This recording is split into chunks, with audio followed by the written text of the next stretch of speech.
Welcome, friend, to this peaceful journey through 1,000 years of royal history, where crowns changed hands like autumn leaves, and kingdoms rose and fell with the turning of seasons. Tonight, we'll walk together through the shadowed halls of medieval courts, where power was won through steel and cunning, and lost through betrayal and time itself. Whether you're settling in for the night or simply seeking refuge from the modern world, I'm grateful you've chosen to spend these quiet hours with me exploring the lives of those who wore the weight of nations on their brows. I'd love to know where you're listening from tonight, what corner of the world you call home, and what time the clock shows as you press play. There's something magical about how these ancient stories can bring strangers together across centuries and continents, reminding us that human nature remains beautifully, tragically constant.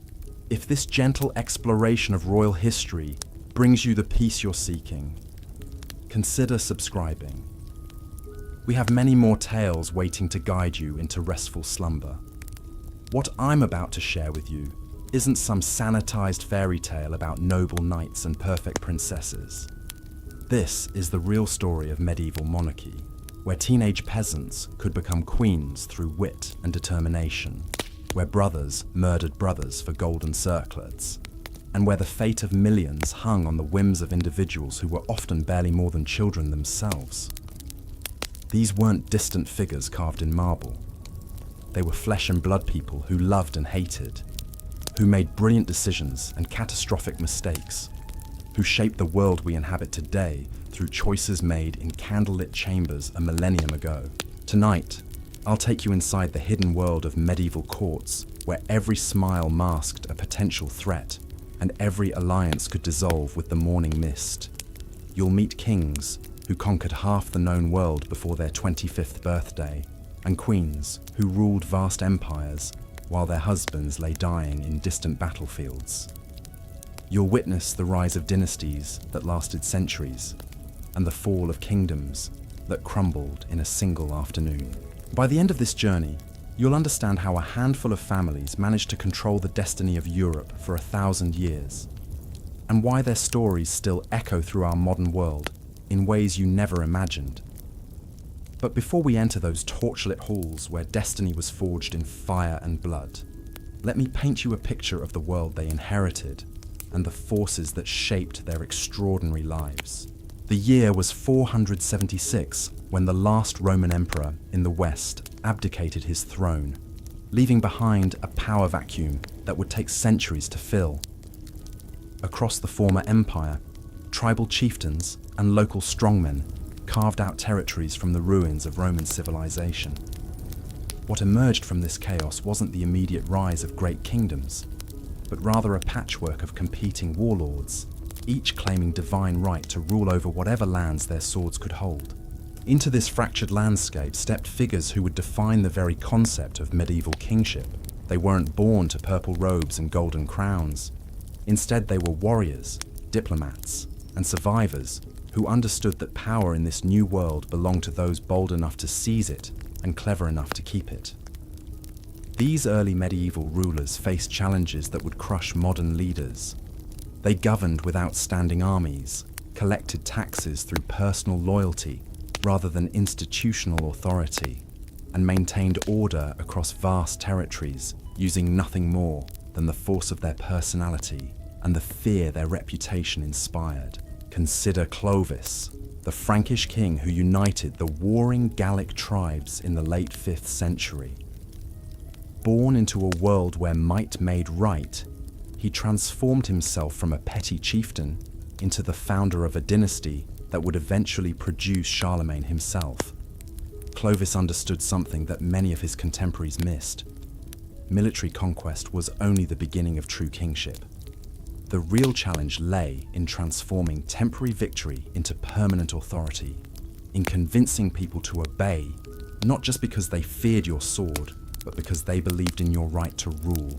His solution was as brilliant as it was pragmatic. Clovis became the first Germanic king to convert to Catholic Christianity, not out of spiritual conviction, but because he recognized that aligning himself with the church would provide the legitimacy his sword alone could never achieve. The bishops who crowned him weren't just performing a ceremony. They were creating a new form of political authority that combined Germanic warrior traditions with Roman administrative expertise and Christian moral authority. This fusion of military, administrative, and religious power became the foundation of medieval kingship. Future rulers would spend centuries refining and perfecting this model, but the basic structure remained remarkably consistent. A king needed three things to maintain his throne: the ability to defend his realm through military force, the institutional capacity to govern his subjects through law and administration, and the spiritual authority that came from divine sanction. The Merovingian dynasty that Clovis founded would rule the Franks for over 2 centuries. But their story illustrates both the potential and the limitations of early medieval monarchy. These kings commanded vast territories and accumulated enormous wealth, but their power remained fundamentally personal rather than institutional. When a strong king died, his kingdom was divided among his sons according to Frankish custom, leading to civil wars and political fragmentation that weakened royal authority for generations. This pattern of royal strength, followed by dynastic collapse and civil war, would repeat itself throughout the early medieval period. The Visigothic kingdom in Spain, the Ostrogothic realm in Italy, and the various Anglo-Saxon kingdoms in Britain all experienced similar cycles of expansion and contraction based on the personal capabilities of individual rulers. What made the difference between dynasties that lasted decades and those that endured for centuries was their ability to develop institutions and traditions that could survive the death of any particular king. The most successful of these early medieval dynasties was undoubtedly the Carolingians, who replaced the declining Merovingians in the 8th century and went on to create the largest European empire since Rome itself. The rise of the Carolingians demonstrates how medieval royal families could transform themselves from regional power brokers into continental superpowers through a combination of military innovation, diplomatic skill, and sheer audacity. Charles Martel, the grandfather of Charlemagne, built his reputation by defeating the Muslim armies that had conquered Spain and were advancing into France. His victory at the Battle of Tours in 732 didn't just save Christian Europe from Islamic conquest. It established the Carolingians as the premier military dynasty in Western Europe and positioned them to challenge the Merovingians for royal authority. But Charles Martel understood that military success alone wouldn't be enough to legitimize his family's claim to the throne. He needed to build a broader coalition of support that could sustain Carolingian power across multiple generations. His strategy was remarkably sophisticated for its time. Charles Martel systematically cultivated relationships with the Catholic Church, granting monasteries and bishoprics extensive lands and privileges in exchange for their political support. He reformed the Frankish military system, creating a professional class of mounted warriors who owed their status and wealth directly to royal favor. Most importantly, he began the process of transforming Frankish government from a loose confederation of tribal chieftains into a centralized administrative state that could effectively govern vast territories. These innovations would reach their full flowering under his grandson, Charlemagne, who transformed the Frankish kingdom into the Holy Roman Empire and established precedents for royal authority that would influence European politics for the next 1,000 years. But the foundation for Charlemagne's success was laid by Charles Martel's understanding that sustainable monarchy required more than just military prowess. It demanded the creation of institutions and relationships that could outlast any individual ruler. The Carolingian model of kingship combined several elements that would become standard features of medieval monarchy. First, there was the military dimension, based on a professional warrior class that served the king in exchange for land grants and royal favor. Second, there was the administrative component, built around a bureaucracy of literate clerks and officials who could implement royal policy across vast distances. Third, there was the religious aspect, symbolized by royal coronation ceremonies that emphasized the king's role as God's chosen representative on earth. This tripartite foundation of medieval kingship proved remarkably durable, surviving the collapse of the Carolingian Empire and providing the template for royal authority in France, Germany, England, and eventually throughout medieval Europe. But the success of this model also created new challenges and opportunities that would define royal politics for centuries to come. When kings claimed to rule by divine right, they opened themselves to challenges from the church hierarchy that had crowned them. When they built their power on the loyalty of professional warriors, they created a military aristocracy that could potentially threaten royal authority. When they developed sophisticated administrative systems, they needed to find ways to pay for the bureaucrats and infrastructure that the government required. These tensions and contradictions would drive much of the political development of medieval Europe, creating the complex web of relationships between kings, nobles, clergy, and common people that characterized feudal society. But they also created opportunities for exceptional individuals to rise from obscurity to royal power through combinations of talent, ambition, and fortunate circumstances that would have been impossible in more stable political systems. The story of medieval monarchy isn't just about the great dynasties and famous kings whose names everyone remembers. It's equally about the countless forgotten rulers who held power for brief moments before vanishing into historical obscurity, and about the queens, princes, and royal advisors whose influence shaped events even though they never wore crowns themselves.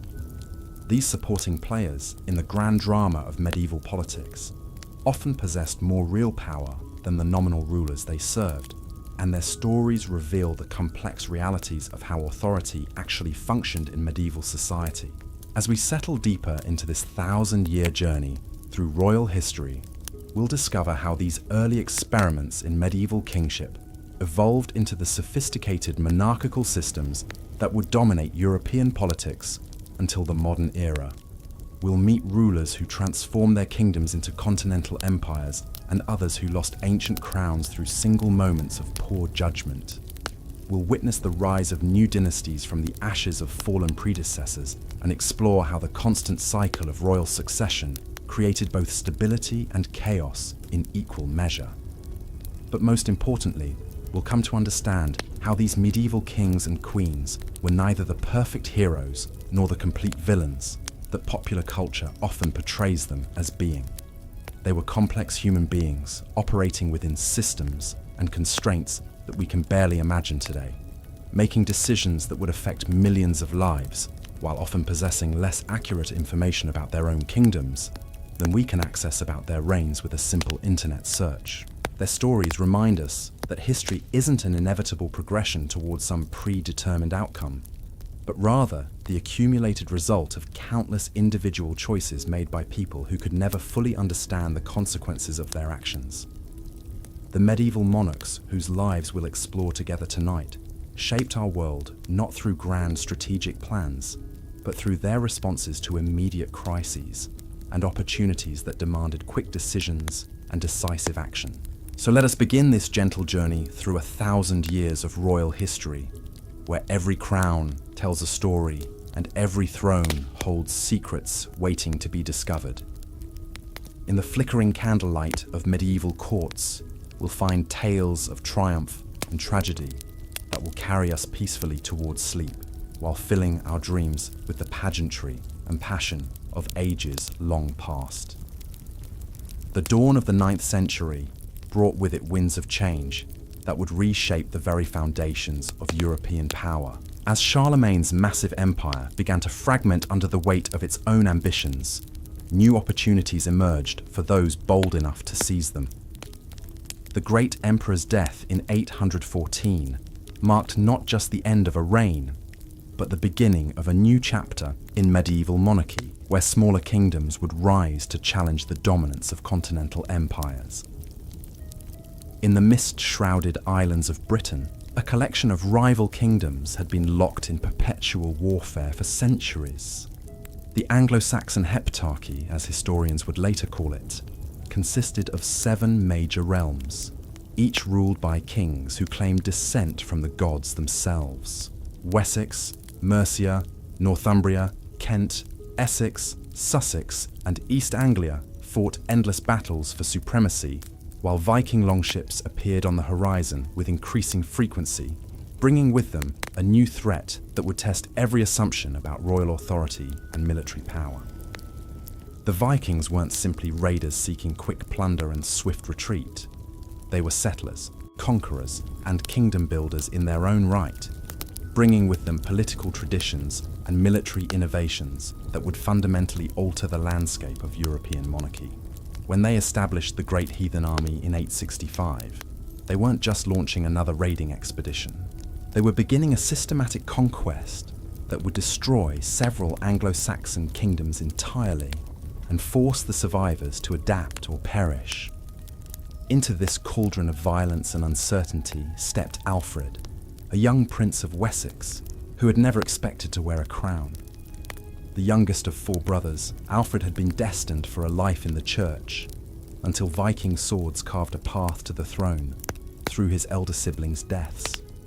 When he became king in 871, he inherited a kingdom on the brink of collapse, with Viking armies controlling vast swaths of English territory and his own nobles questioning whether resistance was even possible. Alfred's early reign illustrates perfectly how medieval monarchs were forged in the crucible of crisis, rather than the comfort of peaceful succession. His first years as king were marked by constant retreat, desperate negotiations, and the kind of grinding warfare that broke lesser men. There were moments when Alfred ruled little more than the marshlands of Somerset, hiding among the reeds while his enemies carved up his kingdom and distributed it among their own followers. But Alfred possessed something that distinguished him from the countless other medieval kings who simply disappeared into historical footnotes when faced with seemingly insurmountable challenges. He had the intellectual capacity to learn from his defeats and the moral courage to implement radical changes in how his kingdom operated, even when those changes challenged centuries of tradition and custom. The transformation Alfred wrought in Wessex during the late 9th century created a template for effective medieval monarchy that would influence royal governance throughout Europe. He didn't simply focus on military reforms, though his innovations in castle building and naval warfare were revolutionary. He understood that sustainable royal power required what we might today call a comprehensive national strategy that addressed military, economic, educational, and legal challenges simultaneously. Alfred's legal reforms demonstrate how medieval monarchs could use law as an instrument of state building rather than simply a means of resolving disputes. His law code, known as the Doom Book, wasn't just a collection of traditional customs and penalties. It was a deliberate attempt to create a unified legal system that could bind together the diverse populations of his kingdom under common standards of justice and royal authority. The code drew from multiple sources, combining Anglo-Saxon tradition with Christian teachings and practical innovations designed to address contemporary problems. Most importantly, it established the principle that royal law superseded local custom when the two came into conflict, giving Alfred and his successors a powerful tool for extending central authority into regions that had traditionally governed themselves according to tribal or regional traditions. But perhaps Alfred's most far-sighted innovation was his recognition that long-term royal success required an educated population capable of understanding and implementing royal policies. His educational reforms, which mandated that all freeborn English boys learn to read in their native language, created a literate administrative class that could serve royal government effectively, while also producing a population capable of understanding written laws and royal proclamations. This emphasis on education and literacy set Alfred apart from most of his contemporary monarchs, who viewed learning as the exclusive province of the church and saw little connection between popular education and effective governance.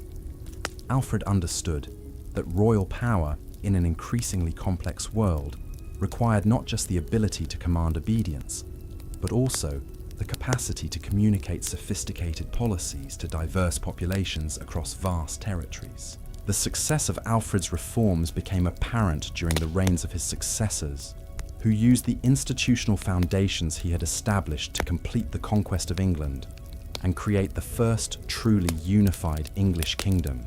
Edward the Elder and Athelstan built upon Alfred's military innovations to systematically recapture Viking-controlled territory while using his legal and administrative reforms to integrate conquered populations into an expanding royal state. The creation of the Kingdom of England under the West Saxon dynasty demonstrates how medieval monarchy could evolve from desperate survival strategies into sophisticated systems of governance that outlasted the individuals who created them. By the mid-10th century, English kings commanded resources and authority that dwarfed those available to their 9th century predecessors, not because they were more personally capable, but because they had inherited and refined institutional innovations that multiplied royal power across multiple generations. Meanwhile, across the English Channel, a different model of medieval monarchy was emerging in the fragmented territories of what had once been Charlemagne's empire. The collapse of Carolingian authority hadn't led to chaos and barbarism, as many contemporary observers feared. Instead, it had created opportunities for local strongmen to establish new forms of royal authority based on more realistic assessments of what individual monarchs could actually accomplish with the resources available to them. The emergence of the Capetian dynasty in France illustrates how medieval royal families could build lasting power through patience, strategic marriage alliances, and careful cultivation of relationships with the church hierarchy. Hugh Capet, who became king of the Franks in 987, controlled a little territory beyond the immediate vicinity of Paris when he first claimed the crown. His royal authority was largely theoretical outside his own domains, and many of his supposed vassals commanded more actual military and economic power than he did. But Hugh Capet and his successors understood something that the later Carolingians had forgotten. Medieval monarchy wasn't about controlling every aspect of government throughout vast territories. It was about establishing yourself as the ultimate source of political legitimacy, while building coalitions of support that could sustain royal authority across multiple generations. The early Capetians achieved this through a combination of strategic humility and tactical brilliance that gradually transformed them from regional power brokers into the masters of medieval Europe's most successful monarchy. The Capetian approach to royal power was fundamentally different from the imperial ambitions that had ultimately destroyed their Carolingian predecessors. Instead of trying to recreate Charlemagne's empire through military conquest, they focused on consolidating control over their existing territories while building relationships with powerful nobles who could extend royal influence through voluntary cooperation rather than forced submission.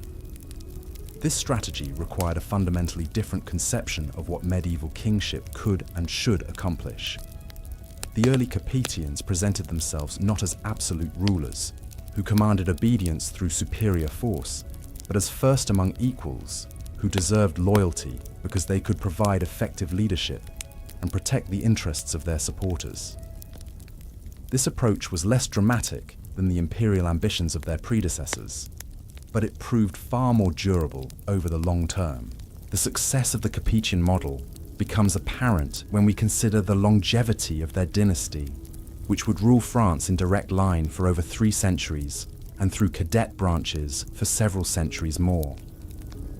Their ability to maintain royal authority across such an extended period wasn't due to superior military might or administrative efficiency, but rather to their understanding of how to work within the constraints and opportunities created by medieval political systems. As we move deeper into the 10th and 11th centuries, we encounter a medieval world where the basic patterns of royal authority had been established, but were still evolving in response to new challenges and opportunities.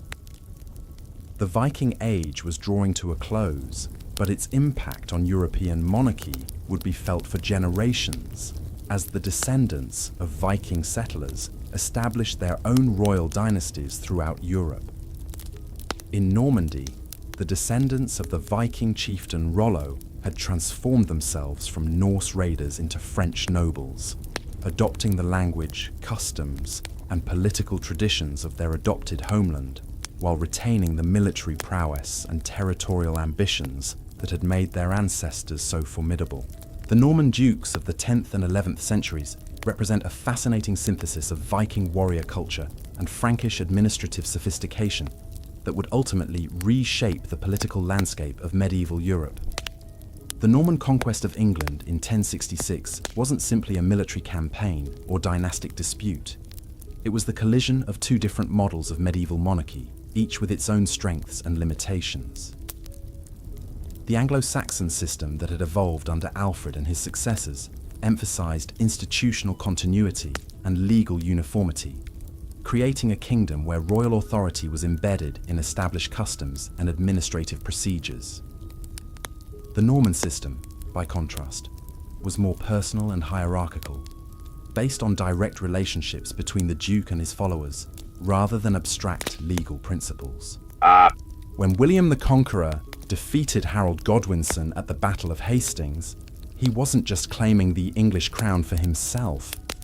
He was beginning a process of political and social transformation that would create a new hybrid form of medieval monarchy, combining Anglo-Saxon administrative sophistication with Norman military efficiency and hierarchical organization. The Norman conquest illustrates how medieval monarchy could be simultaneously conservative and revolutionary, preserving existing institutions while transforming their fundamental character through changes in leadership and political culture.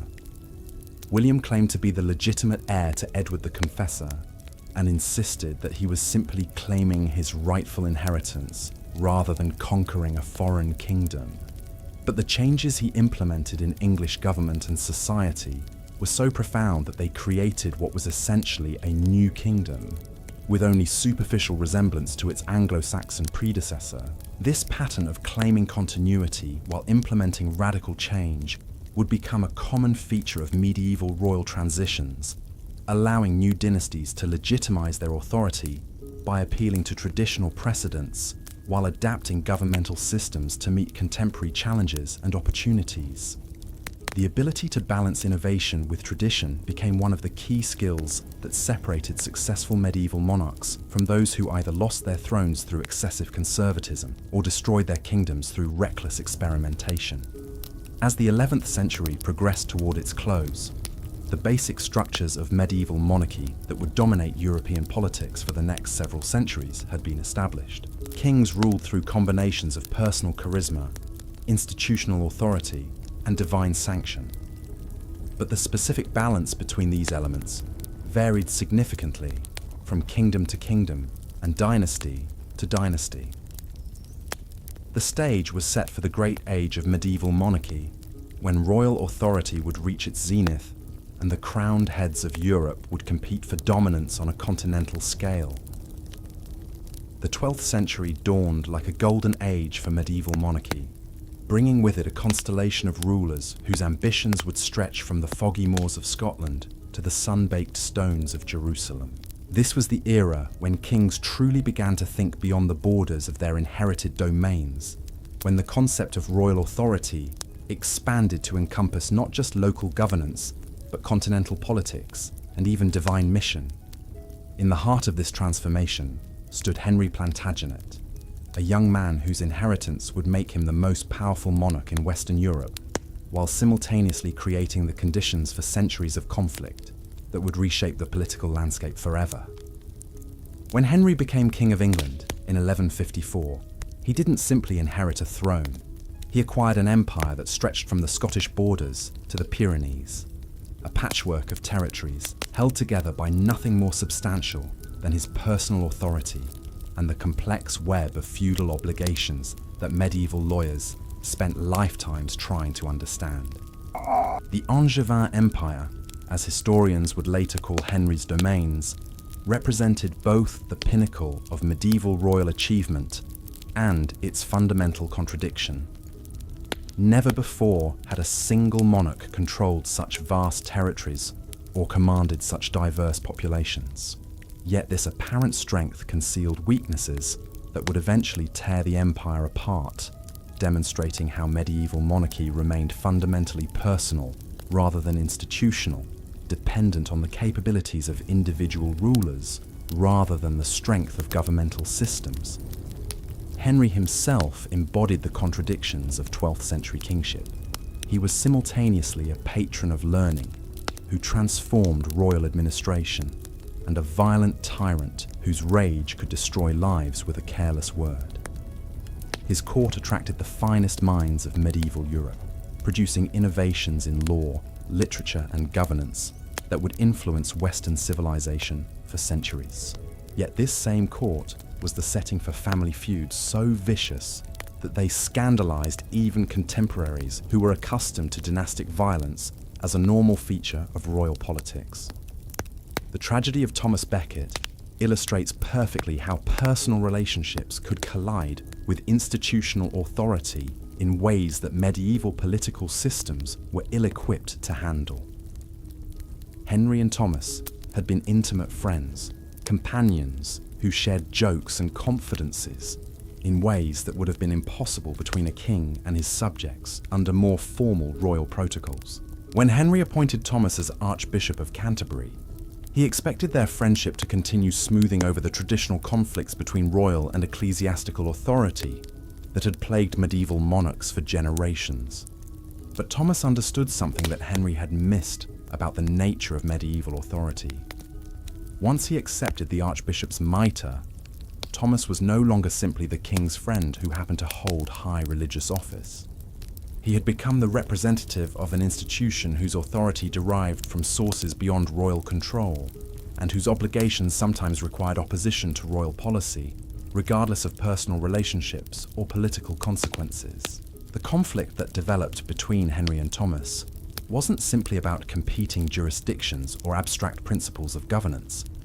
It was about two different conceptions of how authority should function in medieval society, and whether personal loyalty could override institutional obligation when the two came into conflict. Henry believed that Thomas owed him personal loyalty that should supersede any other considerations, while Thomas insisted that his duty to the church required him to oppose royal policies that threatened ecclesiastical independence.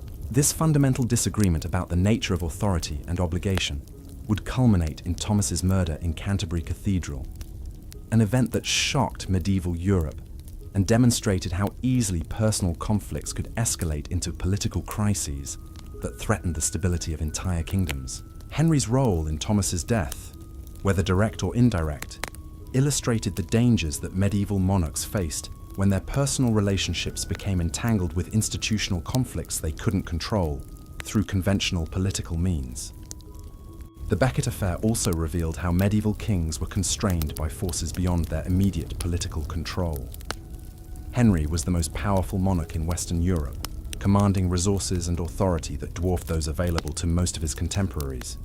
Yet he found himself unable to simply resolve his conflict with Thomas through royal command, because Thomas's authority derived from sources that operated independently of royal control, and according to principles that didn't recognize royal supremacy in all matters. This limitation of royal authority would become increasingly apparent as medieval monarchy evolved throughout the 12th and 13th centuries. Kings found themselves operating within complex networks of competing authorities and overlapping jurisdictions that required constant negotiation and compromise rather than simple command and obedience. The church, the nobility, emerging urban centers, and even peasant communities all possessed their own sources of authority and their own conceptions of legitimate governance that couldn't be easily overridden by royal decree. Meanwhile, across the Channel, the Capetian monarchy in France was developing along different lines that would eventually prove more durable than the Angevin model.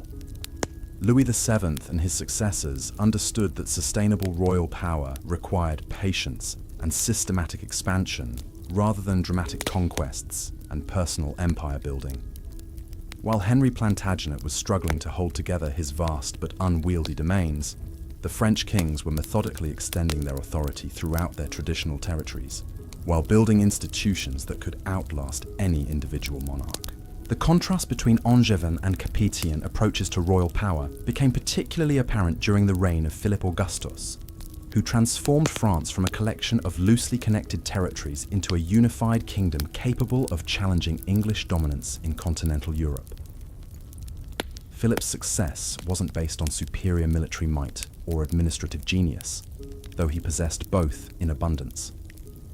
Rather, it derived from his understanding of how to work within the constraints of medieval political systems, while gradually expanding royal authority through legal precedent and institutional innovation. Philip's conquest of Normandy in 1204 marked a turning point in medieval European politics, demonstrating that even the most powerful royal empires could collapse when their foundations proved insufficiently strong to support their ambitious superstructure. The loss of Normandy didn't just represent a territorial defeat for the English monarchy. It revealed the fundamental weakness of personal empires that depended on individual capability rather than institutional strength for their continued existence. The collapse of Angevin continental power also illustrated how medieval monarchy remained vulnerable to the biological lottery of royal succession. Henry's empire had been held together by his personal authority and administrative capability, but his sons lacked both the talent and the cooperation necessary to maintain what their father had built. Richard spent most of his reign on crusade, leaving England to be governed by administrators, while he pursued military glory in the Holy Land. John combined personal incompetence with political recklessness in ways that alienated virtually every important constituency in his kingdom. The contrast between Richard and John as monarchs demonstrates how medieval kingship required a unique combination of abilities that were rarely found in the same individual. Richard was a brilliant military commander, whose reputation for personal courage and tactical innovation made him a legend throughout medieval Europe. But his obsession with military glory left him little time or inclination for the administrative work that effective monarchy required, and his frequent absences from England created power vacuums that ambitious nobles were happy to fill. John possessed neither his brother's military reputation nor his father's administrative competence, but he inherited all the problems that their neglect of English domestic politics had created. When he lost Normandy to Philip Augustus, he didn't just suffer a military defeat. He lost the continental territories that had provided much of the Angevin monarchy's wealth and strategic depth, forcing him to rely more heavily on English resources while lacking the political skills necessary to extract those resources without provoking rebellion. The baronial revolt that culminated in Magna Carta represents a watershed moment in the development of medieval monarchy, marking the beginning of a new relationship between royal authority and noble consent that would influence constitutional development throughout Europe. The barons who forced John to accept limitations on royal power weren't revolutionary Democrats seeking to overthrow monarchy itself. They were conservative nobles trying to restore what they viewed as traditional balance between royal authority and aristocratic privilege that John's incompetence had disrupted. But the precedent established at Runnymede would prove far more significant than its creators intended. The principle that even kings were bound by law and subject to institutional constraints would evolve over subsequent centuries into constitutional limitations that fundamentally altered the nature of royal authority. Medieval monarchy would never again be quite as personal or arbitrary as it had been during the height of the Angevin Empire. The 13th century brought new challenges and opportunities that would test these evolving limitations on royal power. The rise of universities created new sources of expertise and authority that operated independently of royal control. The growth of commercial centres produced wealthy merchant classes, whose economic power gave them political influence that couldn't be easily ignored. The expansion of literacy created populations capable of understanding and critiquing royal policies in ways that had been impossible when political communication was limited to small circles of nobles and clergy. Perhaps most significantly, the 13th century witnessed the emergence of new forms of royal ambition that extended far beyond traditional territorial conquest. The Crusades had introduced European monarchs to the concept of holy war and divine mission that could justify enormous expenditures of resources and human life in pursuit of spiritual rather than merely political objectives. Kings like Louis IX of France and Edward I of England would spend vast portions of their reigns pursuing crusading goals that transform their kingdoms, while creating new forms of royal authority based on religious rather than purely secular foundations. Louis IX, later canonized as Saint Louis, represents perhaps the highest development of medieval royal authority based on personal sanctity and divine mission. His reign demonstrated how medieval monarchs could transcend the ordinary limitations of political power by successfully claiming direct divine sanction for their authority. Louis wasn't simply a king who happened to be religious. He was a monarch whose political authority derived partly from his reputation for personal holiness and his ability to present royal policy as the implementation of divine will. This religious dimension of medieval monarchy would become increasingly important during the later medieval period, as kings sought new sources of legitimacy to support their expanding ambitions and growing governmental apparatus. The costs of medieval warfare were escalating rapidly, requiring kings to extract ever larger amounts of resources from their subjects while providing convincing justifications for these increasing demands. Religious authority offered one solution to this problem, allowing kings to present their policies as divinely mandated rather than merely politically expedient. But the religious justification of royal authority also created new vulnerabilities and constraints that medieval monarchs had to navigate carefully. Kings who claimed divine sanction for their authority opened themselves to criticism when their policies produced results that seemed inconsistent with divine blessing. Military defeats, natural disasters, and economic disruptions could all be interpreted as signs of divine displeasure that undermined royal claims to religious authority. The interplay between secular and religious sources of royal legitimacy would become one of the defining characteristics of later medieval monarchy, creating both opportunities and dangers that would shape European political development for centuries to come. As we move deeper into this 1,000-year journey through royal history, we'll discover how these competing sources of authority would interact with new challenges and opportunities to create the complex political systems that would eventually evolve into the modern European state. The stories of these medieval monarchs remind us that political authority has always been more fragile and contingent than it appears from the outside, dependent on the constant negotiation of competing interests and the maintenance of coalitions that could dissolve overnight if royal policies failed to meet the expectations of key constituencies. In the flickering torchlight of medieval courts, we can glimpse the eternal human struggle to create order from chaos while preserving the freedom that makes life worth living. The 14th century arrived like a storm breaking over Europe, bringing with it challenges that would test every assumption about royal authority and divine favor. The Great Famine of 1315 stretched across the continent like a skeletal hand, followed by the Black Death that would claim 1/3 of Europe's population and leave survivors questioning whether God himself had abandoned the crowned heads who claimed to rule in his name. Into this world of uncertainty stepped Edward III of England, a young monarch whose ambitions would ignite the 100 Years' War and transform medieval warfare forever. Edward understood something that many of his contemporaries missed about the changing nature of royal power in an age of crisis. Traditional feudal obligations and ancient claims to legitimacy weren't sufficient when faced with existential threats that challenged the very foundations of medieval society. Kings needed to offer their subjects something more tangible than abstract rights and theoretical authority if they wanted to maintain their thrones during times when death stalked every village and famine emptied royal treasuries as efficiently as any military defeat. Edward's solution was characteristically bold and entirely unprecedented. He would make war pay for itself by transforming military campaigns from expensive obligations into profitable enterprises that could enrich his followers while expanding English power throughout Europe. The chevauchée tactics he developed weren't simply military strategies. They were economic instruments that allowed English armies to sustain themselves through systematic plunder while demonstrating royal power in ways that traditional diplomatic methods could never achieve.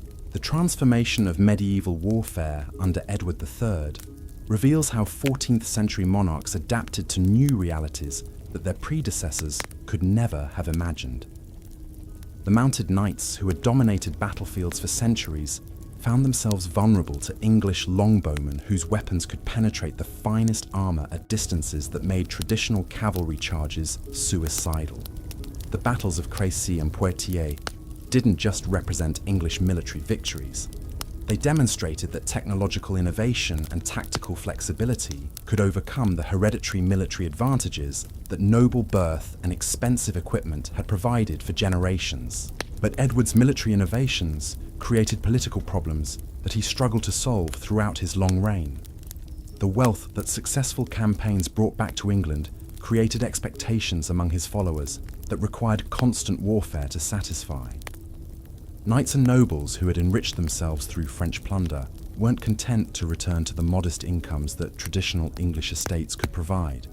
They needed continuing military success to maintain the lifestyle that victory had made possible, creating a cycle of expansion that eventually overextended English resources and led to the military disasters of the late 14th century.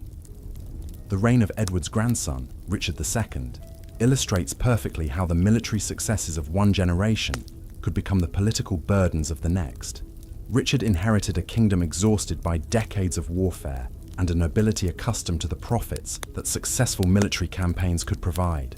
When he proved unable to maintain English military dominance in France, his nobles began looking for alternative sources of wealth and power that inevitably brought them into conflict with royal authority. Richard's response to these challenges reveals both the possibilities and limitations of royal power in an age when traditional sources of authority were being questioned throughout Europe. He attempted to develop new forms of royal ceremony and courtly culture that could inspire loyalty through aesthetic beauty and cultural sophistication rather than military success and material reward. His court became a center of artistic innovation and literary achievement that produced some of the finest cultural works of the medieval period, including the poetry of Geoffrey Chaucer and the architectural masterpieces that still grace English cathedrals and royal palaces. But Richard's cultural innovations couldn't compensate for his political failures, and his reign ended in deposition and murder when his cousin Henry Bolingbroke seized the throne through a combination of military force and noble conspiracy. The usurpation that brought the Lancastrian dynasty to power marked a new phase in English royal history, where kings would need to prove their legitimacy through successful governance, rather than simply claiming it through hereditary right or divine sanction. Meanwhile, in France, the Valois monarchy was facing its own crisis of legitimacy as military defeats and territorial losses called into question the divine favor that French kings had claimed for centuries. The capture of John II at Poitiers in 1356 represented more than just a military disaster. It demonstrated that French royal claims to divine protection were insufficient to guarantee victory over enemies who possessed superior tactics and technology. The regency of the Dauphin, later Charles V, during his father's captivity in England, revealed how medieval monarchy could adapt to unprecedented circumstances through institutional innovation and administrative reform. Charles understood that French military failures weren't simply due to bad luck or divine displeasure, but resulted from fundamental weaknesses in how the French kingdom organized and financed its military forces. His reforms created new systems of taxation, military organization, and diplomatic coordination that would eventually enable France to reverse its earlier defeats and drive English forces from most of their continental territories. Charles V's success demonstrates how 14th century monarchy was evolving beyond the personal authority and feudal relationships that had characterized earlier medieval kingship.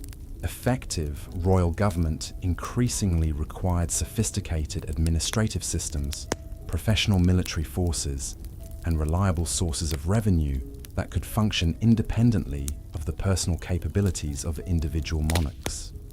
Kings who mastered these new requirements could achieve remarkable results, while those who clung to traditional methods found themselves overwhelmed by challenges that their predecessors had never faced. The contrast between French recovery under Charles V and English decline under Richard II illustrates how rapidly political fortunes could change when royal policies proved inadequate to contemporary challenges. Charles built his success on careful attention to administrative detail and systematic reform of governmental institutions, while Richard focused on cultural achievement and ceremonial innovation that, however beautiful, couldn't address the fundamental political and economic problems his kingdom faced. But perhaps the most significant development of the 14th century wasn't occurring in the courts of major monarchs at all. Instead, it was taking place in the emerging urban centres, where merchant classes were accumulating wealth and political influence that operated independently of traditional royal control. Cities like Florence, Venice, and the Flemish textile centres were creating new forms of governmental authority based on commercial success and collective decision-making rather than hereditary privilege and individual command. These urban republics represented a fundamental challenge to medieval monarchies' claim to be the only legitimate form of political organisation. Their success demonstrated that effective governance didn't require kings or nobles, and that communities could prosper through cooperative institutions that distributed power among multiple stakeholders rather than concentrating it in single individuals. The wealth and military power that these cities commanded made them formidable players in European politics, capable of challenging royal authority when their interests conflicted with monarchical policies. The rise of urban political power also created new opportunities for ambitious individuals who could navigate between royal courts and merchant guilds, ecclesiastical hierarchies, and university communities. The 14th century produced a remarkable generation of political figures who weren't born to noble rank but achieved influence through combinations of talent, education, and strategic positioning that would have been impossible in earlier periods when political authority was more rigidly controlled by hereditary elites. Jacques van Artevelde in Flanders, Cola Rienzi in Rome, and Etienne Marcel in Paris all represent this new type of medieval political leader who could mobilize popular support against established authorities while claiming to represent more authentic forms of governance than traditional monarchy could provide. Their careers were typically brief and often ended violently, but their example inspired others and demonstrated that royal authority was no longer automatically accepted as legitimate simply because it was traditional. The papal crisis that developed during this same period further undermined traditional sources of authority throughout Europe. When rival popes in Rome and Avignon claimed exclusive legitimacy while excommunicating each other and all their supporters, the entire framework of Christian authority that had provided spiritual sanction for medieval monarchy collapsed into confusion and contradiction. Kings found themselves forced to choose between competing papal claimants, with their choices determining not only their diplomatic relationships, but also their subjects' eternal salvation, according to the theological authorities they had previously relied upon for legitimacy. This great schism revealed how dependent medieval monarchy had become on ecclesiastical support for its claims to divine authority. When the church itself was divided and its spiritual authority questioned, royal claims to rule by divine right became much more difficult to sustain. Kings needed to find alternative sources of legitimacy that could function independently of papal approval, leading to new emphasis on national identity, military success, and administrative competence as foundations for royal authority. The development of national consciousness during the 14th century created both opportunities and constraints for medieval monarchs. Kings who successfully identified themselves with emerging national identities could mobilize popular support in ways that their predecessors had never achieved. But this same national consciousness could be turned against monarchs whose policies seemed to betray national interests or whose personal qualities failed to meet national expectations. The career of Joan of Arc illustrates perfectly how national consciousness could transform individual political actors into forces that transcended traditional categories of medieval authority. Joan wasn't a noble or a cleric, a wealthy merchant or a learned scholar. She was a peasant girl whose visions and charismatic leadership enabled her to convince the Dauphin of France to provide her with military command during the darkest period of the 100 Years' War. Joan's success in raising the siege of Orléans and enabling Charles VII's coronation at Reims demonstrated that legitimate authority could emerge from sources that traditional medieval political theory couldn't explain or accommodate. Her divine visions provided spiritual sanction that didn't depend on papal approval, while her military victories proved divine favor in ways that traditional royal ceremonies could never achieve. Most importantly, her identification with French national resistance created popular support that transcended the feudal obligations and personal loyalties that had previously defined political relationships. But Joan's career also revealed the dangers that unconventional sources of authority could pose to established political systems. Her success threatened not only English military dominance in France, but also traditional assumptions about gender, social hierarchy, and the proper sources of political legitimacy. When she was captured and tried for heresy, the charges against her weren't simply about her religious visions or military activities. They concerned her challenge to fundamental principles of how authority should function in medieval society. The trial and execution of Joan of Arc marked a turning point in medieval political culture, demonstrating that traditional authorities would use extreme measures to suppress challenges to established systems of power and legitimacy. But Joan's martyrdom also created a powerful symbol of national resistance and divine mission that would inspire future generations and contribute to the development of new forms of political consciousness that medieval institutions were poorly equipped to control or channel. As the 14th century drew to its close, the basic structures of medieval monarchy had been permanently altered by the crises and innovations of this transformative period. Kings could no longer rely solely on traditional sources of authority based on hereditary right, feudal obligation, and ecclesiastical sanction. They needed to prove their legitimacy through successful governance, military victory, and effective representation of emerging national interests that operated according to principles quite different from those that had sustained medieval political systems for centuries. The 15th century would bring new challenges and opportunities that would test these evolving forms of royal authority in ways that would ultimately transform medieval monarchy into the early modern state systems that would dominate European politics until the democratic revolutions of the modern era. But the foundations for these later developments were established during the 14th century, when crisis and innovation combined to create new possibilities for both royal authority and popular resistance that would shape European political development for centuries to come. In the gentle darkness of evening, as we continue our journey through these ancient halls of power, we can sense the weight of these transformations settling around us like dust motes in cathedral light.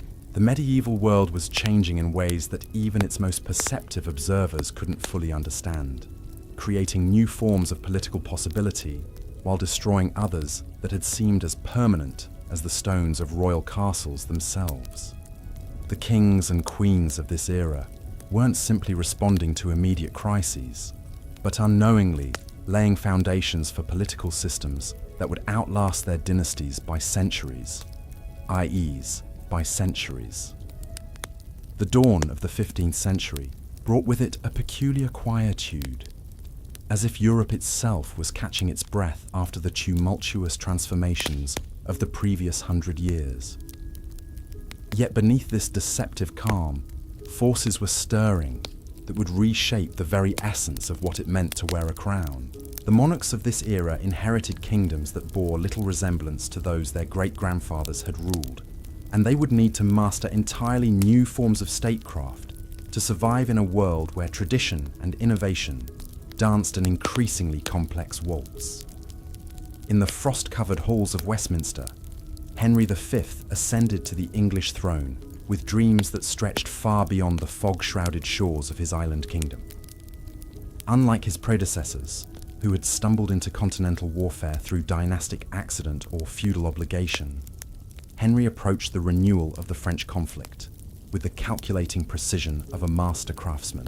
He understood that 15th century monarchy required not just military victory, but the kind of overwhelming success that could unite fractured kingdoms behind a shared sense of destiny and divine purpose. The Battle of Agincourt in 1415 would become the stuff of legend. But its true significance lay not in the tactical brilliance that destroyed French chivalry in a single afternoon, but in how Henry transformed military triumph into a new form of royal authority that transcended traditional feudal relationships. The English longbowmen who cut down French knights weren't simply common soldiers serving their feudal obligations. They were participants in a national enterprise that made each archer a stakeholder in royal success while binding king and commoner together through shared sacrifice and mutual dependence.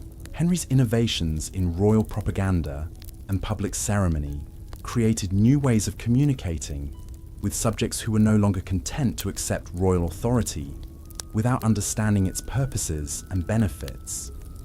His use of the English language in official documents and public proclamations wasn't simply a practical administrative decision. It was a deliberate strategy to create direct relationships between monarch and subject that bypassed the traditional intermediary roles of nobles and clergy who had previously controlled political communication. But Henry's greatest innovation was his understanding of how royal personality could become a political instrument in its own right. Previous medieval monarchs had relied on ceremonial distance and ritual formality to inspire awe and obedience among their subjects. Henry discovered that carefully managed displays of royal humanity could create emotional bonds between king and people that were far more powerful than traditional forms of political obligation. The stories of Henry mingling with common soldiers on the eve of Agincourt, sharing their fears and strengthening their resolve through personal example, weren't simply romantic legends created by later chroniclers.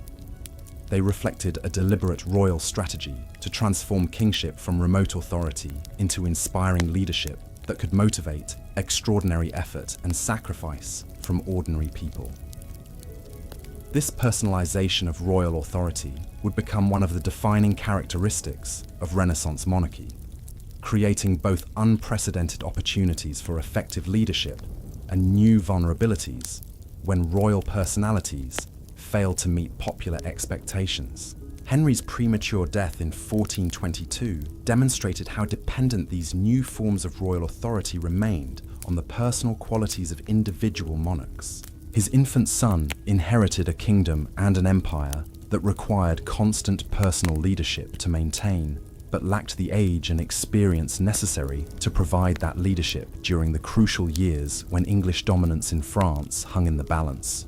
The regency that governed England during Henry VI's minority faced challenges that no institutional innovations could solve, revealing the continuing limitations of medieval political systems that remained fundamentally personal rather than truly institutional.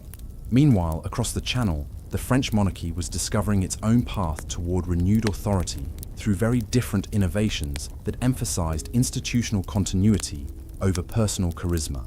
Charles VII, the Dauphin, whom Joan of Arc had enabled to claim his crown, proved to be a far more capable monarch than his early career had suggested. His reign marked the beginning of a systematic reconstruction of French royal power that would eventually enable France to emerge from the 100 Years' War as the dominant European monarchy. Charles's military reforms created the first truly professional royal army in medieval Europe, with standardized equipment, regular pay, and systematic training that transformed warfare from the chaotic clashes of feudal levies into the disciplined campaigns of professional soldiers.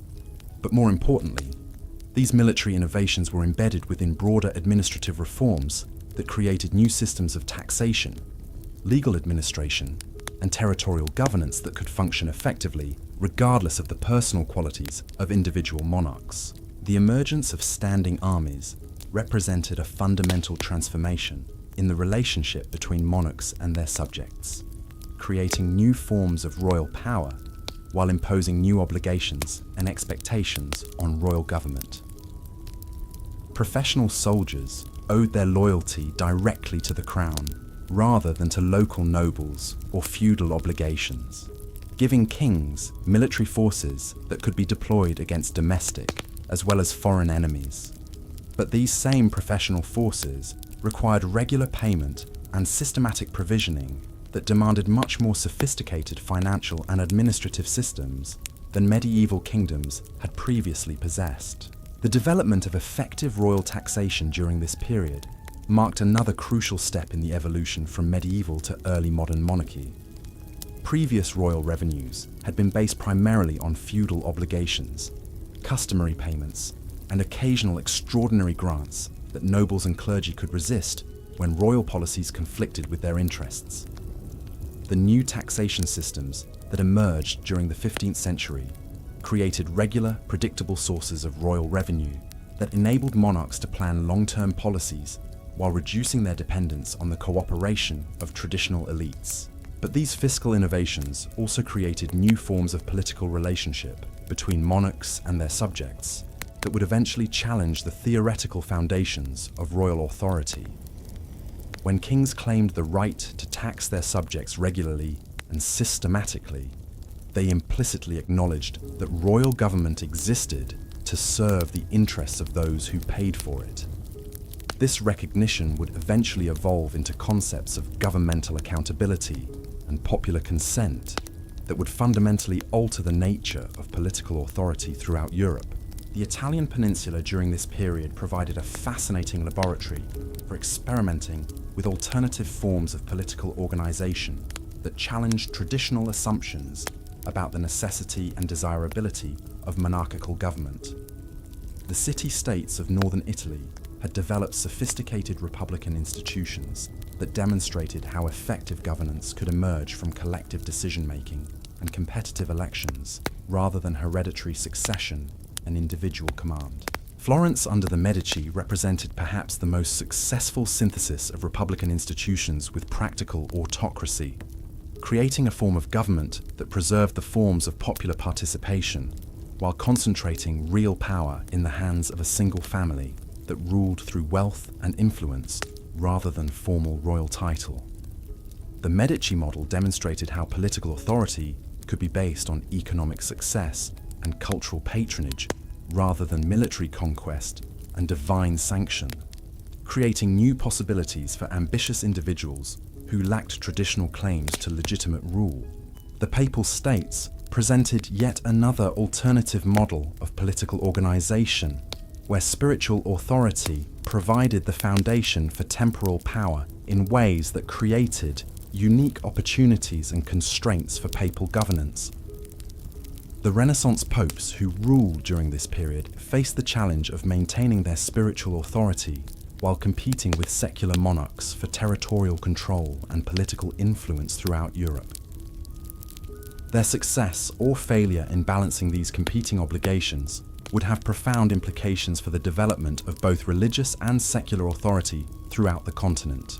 The emergence of the Ottoman Empire as a major European power during the 15th century introduced entirely new forms of political organization that challenged Christian assumptions about legitimate governance, while demonstrating the military effectiveness of centralized autocracy supported by professional administration and religious authority.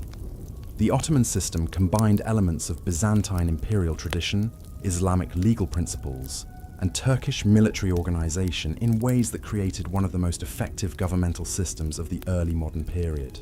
The fall of Constantinople in 1453 marked more than just the end of the Byzantine Empire. It represented the arrival of a new form of monarchy that could compete successfully with European Christian kingdoms while operating according to fundamentally different principles of political organization and religious authority. The Ottoman sultans, who established themselves in the former Byzantine capital, created a form of royal power that was simultaneously more centralized and more systematic than anything European Christianity had produced, while remaining more flexible and adaptive than the increasingly rigid systems that were developing in Western Europe.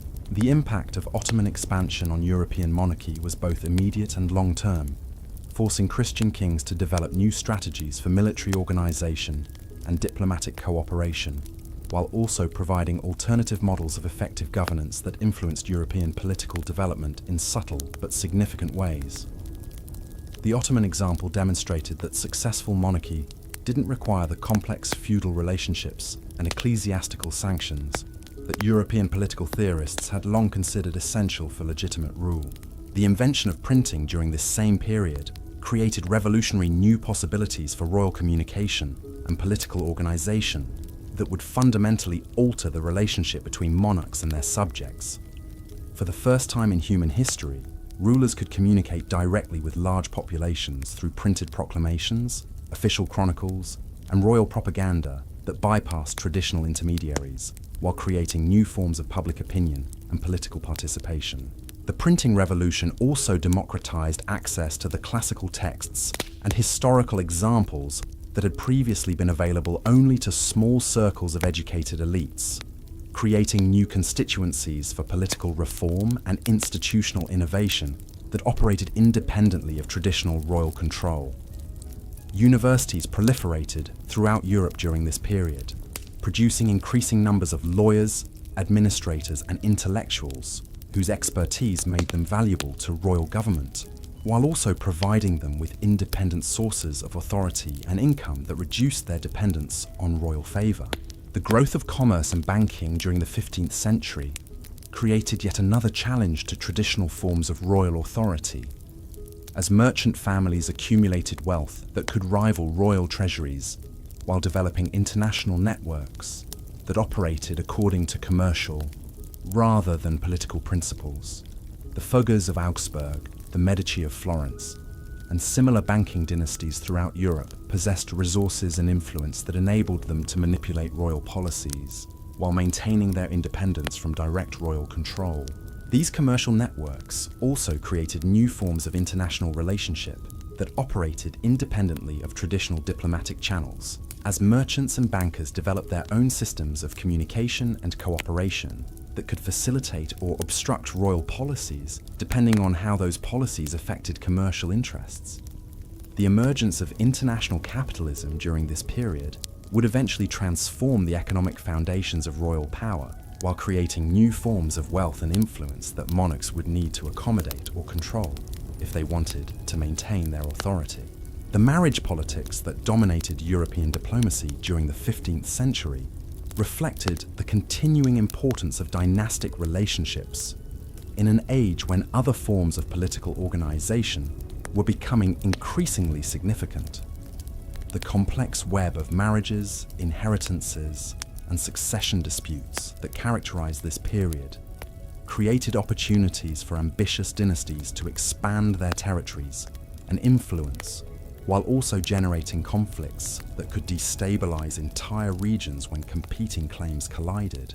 The union of Castile and Aragon through the marriage of Isabella and Ferdinand created the foundation for Spanish dominance in European politics that would last for centuries, while also providing a model for how strategic marriages could transform regional monarchies into continental powers. But the same dynastic strategies that enabled Spanish expansion also created the succession crises and territorial disputes that would generate warfare throughout Europe as competing royal families pursued conflicting claims to multiple thrones. The Burgundian inheritance that would eventually pass to the Habsburg dynasty represented perhaps the most significant example of how marriage politics could reshape the European balance of power in ways that no one could fully anticipate or control. When Charles the Bold died in 1477, leaving only a daughter as his heir, the rich Burgundian territories that included much of modern Belgium and the Netherlands became the object of intense competition between France and the Holy Roman Empire that would influence European politics for generations. The resolution of the Burgundian succession through the marriage of Mary of Burgundy to Maximilian of Austria created new possibilities for Habsburg expansion, while also ensuring that French and Habsburg interests would conflict throughout Europe for centuries to come. The personal union of territories that resulted from this marriage would eventually grow into the vast Habsburg dominions that would dominate European politics during the 16th and 17th centuries, demonstrating how individual dynastic decisions could have consequences that extended far beyond the immediate intentions of those who made them. As the 15th century drew toward its close, the basic structures of early modern monarchy were beginning to emerge from the institutional innovations and political experiments of the previous 100 years. Royal authority was becoming more systematic and bureaucratic, less dependent on personal relationships and feudal obligations, but also more complex and demanding in ways that required new forms of expertise and administrative capability. The monarchs who would inherit these evolving systems of royal power would need to master new skills and navigate new challenges that their medieval predecessors had never faced. They would rule over populations that were more literate and politically aware, more prosperous and commercially sophisticated, more diverse in their religious beliefs and cultural practices than any previous generation in European history. The kingdoms they governed were larger and more centralized, but also more complex and harder to control through traditional methods of royal authority. The stage was set for the great age of Renaissance monarchy, when royal courts would become centers of artistic innovation and cultural achievement, while also serving as the headquarters for increasingly sophisticated systems of governmental administration and international diplomacy. The kings and queens of the 16th century would inherit the institutional foundations that 15th century monarchs had created, but they would need to adapt those foundations to meet challenges and opportunities that no previous generation had encountered. In the gathering twilight of our journey through these centuries of royal history, we can sense the approaching transformation that would carry medieval monarchy into the modern world. The crowned heads who ruled at the end of the 15th century stood at the threshold of an age that would test every assumption about royal authority, while creating new possibilities for both monarchical power and popular resistance that would reshape European civilization in ways that are still influencing our world today. The quiet halls through which we've wandered together tonight have witnessed the gradual emergence of political systems that would outlast the dynasties that created them, demonstrating how human institutions can evolve and adapt across centuries while preserving essential functions that serve the deepest needs of civilized society. As we continue our gentle exploration of royal history, we'll discover how these late medieval innovations would flourish into the magnificent and terrible realities of Renaissance monarchy, where individual ambition and institutional power would combine to create some of history's most remarkable achievements and most devastating failures. The dawn of the 16th century arrived like a golden trumpet call across Europe, heralding an age when monarchy would reach heights of splendor and depths of complexity that medieval rulers could never have imagined. This was the era when royal courts would become stages for the greatest drama in human history, where individual personalities would shape the destiny of nations, while institutions grew powerful enough to survive the collapse of the very dynasties that created them. In the mist-shrouded courts of Northern Europe, a new generation of monarchs was awakening to possibilities that would have seemed like fantasies to their predecessors.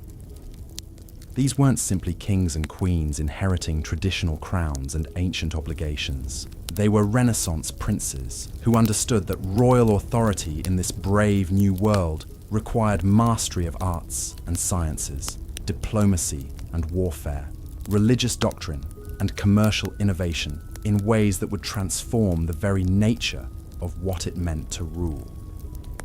Henry VIII of England embodied both the magnificent potential and the terrible dangers of this new form of monarchy.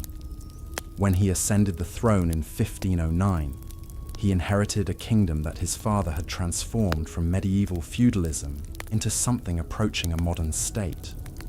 The royal treasury was full, the nobility was subdued, and the administrative machinery that would support royal authority for generations had been carefully constructed and tested.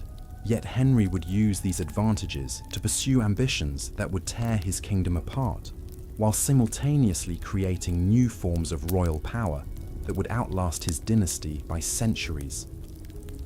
Henry's early reign seemed to promise everything that Renaissance monarchy could offer. He was young, handsome, and intellectually gifted, equally comfortable discussing theology with learned bishops and competing in tournaments with the finest knights of his court. His marriage to Catherine of Aragon linked him to the most powerful dynasty in Europe, while his friendship with scholars like Thomas More and Erasmus positioned him at the center of the humanist movement that was transforming European intellectual life. But beneath this glittering surface lay contradictions that would eventually destroy both Henry's personal happiness and the religious unity of his kingdom. The king, who had written treatises defending papal authority against Lutheran heresy, would eventually break with Rome entirely when papal policies conflicted with his personal desires. The monarch, who had surrounded himself with the finest legal minds of his generation, would eventually execute those same advisors when their counsel proved inconvenient to his purposes. The annulment crisis that dominated the later years of Henry's reign revealed how personal monarchy could collide with institutional authority in ways that created unprecedented political and religious upheaval. When Pope Clement VII refused to annul Henry's marriage to Catherine of Aragon, the English king faced a choice that no medieval monarch had ever confronted. He could accept papal authority and abandon his hopes for a male heir, or he could challenge the spiritual foundations that had legitimized royal authority throughout Christian Europe for over 1,000 years. Henry's decision to break with Rome and establish himself as supreme head of the Church of England created a new form of royal authority that combined temporal and spiritual power in ways that transformed both the English monarchy and European Christianity. The Henrician Reformation wasn't simply a dynastic dispute that got out of hand. It was a deliberate reconstruction of royal authority that replaced papal supremacy with monarchical control over religious doctrine, ecclesiastical appointments, and spiritual authority throughout the kingdom. This revolution in royal power came at enormous cost in human suffering and political stability, but it also created new possibilities for monarchical authority that would influence European development for centuries. English kings would never again need to negotiate with papal authority when their policies conflicted with church doctrine, but they would also bear sole responsibility for the spiritual welfare of their subjects in ways that created new vulnerabilities and obligations that medieval monarchs had never faced. The dissolution of the monasteries that accompanied Henry's break with Rome demonstrated how Renaissance monarchy could use religious reform as an instrument of political and economic transformation that strengthened royal power while destroying traditional sources of alternative authority. The monastic lands that Henry seized and redistributed didn't simply enrich the royal treasury and reward loyal supporters. They created new classes of landowners whose wealth and status depended entirely on the continuation of royal policies that had made their prosperity possible. Meanwhile, across the Channel, the French monarchy under Francis I was developing along different lines that emphasized cultural achievement and artistic patronage as foundations for royal authority. Francis understood that Renaissance kingship required more than military victory and administrative competence. It demanded the kind of cultural sophistication and intellectual refinement that could inspire loyalty through aesthetic beauty and artistic innovation, rather than simple fear or material reward. The court that Francis created at Fontainebleau became a model for royal magnificence that influenced monarchical culture throughout Europe, demonstrating how artistic patronage could serve political purposes while genuinely advancing human knowledge and creative achievement. The Italian artists, French poets, and international scholars who gathered around Francis created new forms of courtly culture that celebrated royal authority while also preserving and developing the classical traditions that provided intellectual foundations for European civilization. But Francis also understood that cultural achievement without military success would never secure French interests against the growing power of the Habsburg dynasty that had come to dominate European politics through a series of fortunate marriages and strategic inheritances. The rivalry between Francis and Charles V, who ruled Spain, Austria, and much of Germany simultaneously, would define European politics for decades while demonstrating how personal conflicts between Renaissance monarchs could escalate into continental warfare that affected millions of lives. The wars between France and the Habsburg Empire revealed how Renaissance monarchy had transformed medieval warfare into something approaching modern conflict, with professional armies, sophisticated fortifications, and systematic strategies that required unprecedented levels of royal resources and administrative capability. The Battle of Pavia in 1525, where Francis was captured by Charles's forces, demonstrated that even the most magnificent Renaissance monarchs remained vulnerable to the fortunes of war that could destroy decades of careful preparation in a single afternoon. Francis's captivity in Madrid provided a fascinating glimpse into how Renaissance monarchs maintained their dignity and authority even under the most humiliating circumstances. Rather than simply accepting defeat and abandoning his political ambitions, Francis used his imprisonment as an opportunity to study his captors' methods while planning future strategies that would eventually enable France to recover from this devastating setback. His conduct during captivity demonstrated the psychological resilience and intellectual flexibility that distinguished successful Renaissance monarchs from their less capable contemporaries. The Treaty of Madrid that secured Francis's release created new precedents for how Renaissance monarchs could use diplomatic negotiation and strategic deception to recover from military disasters that would have destroyed medieval kingdoms. Francis's subsequent repudiation of the treaty's terms revealed how Renaissance diplomacy operated according to principles of realpolitik that prioritized state interests over personal honor in ways that would have scandalized medieval chroniclers, but were becoming standard practice among 16th century rulers. The emergence of the Ottoman Empire as a major player in European politics during this period added another layer of complexity to the diplomatic and military calculations that Renaissance monarchs needed to master. Suleiman the Magnificent, who ruled the Ottoman Empire at the height of its power, represented a form of absolute monarchy that combined Islamic legal principles with Turkish military traditions in ways that created one of the most effective governmental systems of the early modern period. Suleiman's alliance with Francis I against their common Habsburg enemy demonstrated how Renaissance diplomacy could transcend religious and cultural boundaries when political interests aligned, creating precedents for international cooperation that would influence European development long after the specific conflicts that produced them had been resolved. The French-Ottoman alliance scandalized Christian Europe, but it also demonstrated the pragmatic calculations that increasingly dominated Renaissance statecraft. The Siege of Vienna in 1529 marked the high point of Ottoman expansion into Europe, while also revealing the limitations that even the most powerful Renaissance monarchies faced when their ambitions exceeded their logistical capabilities.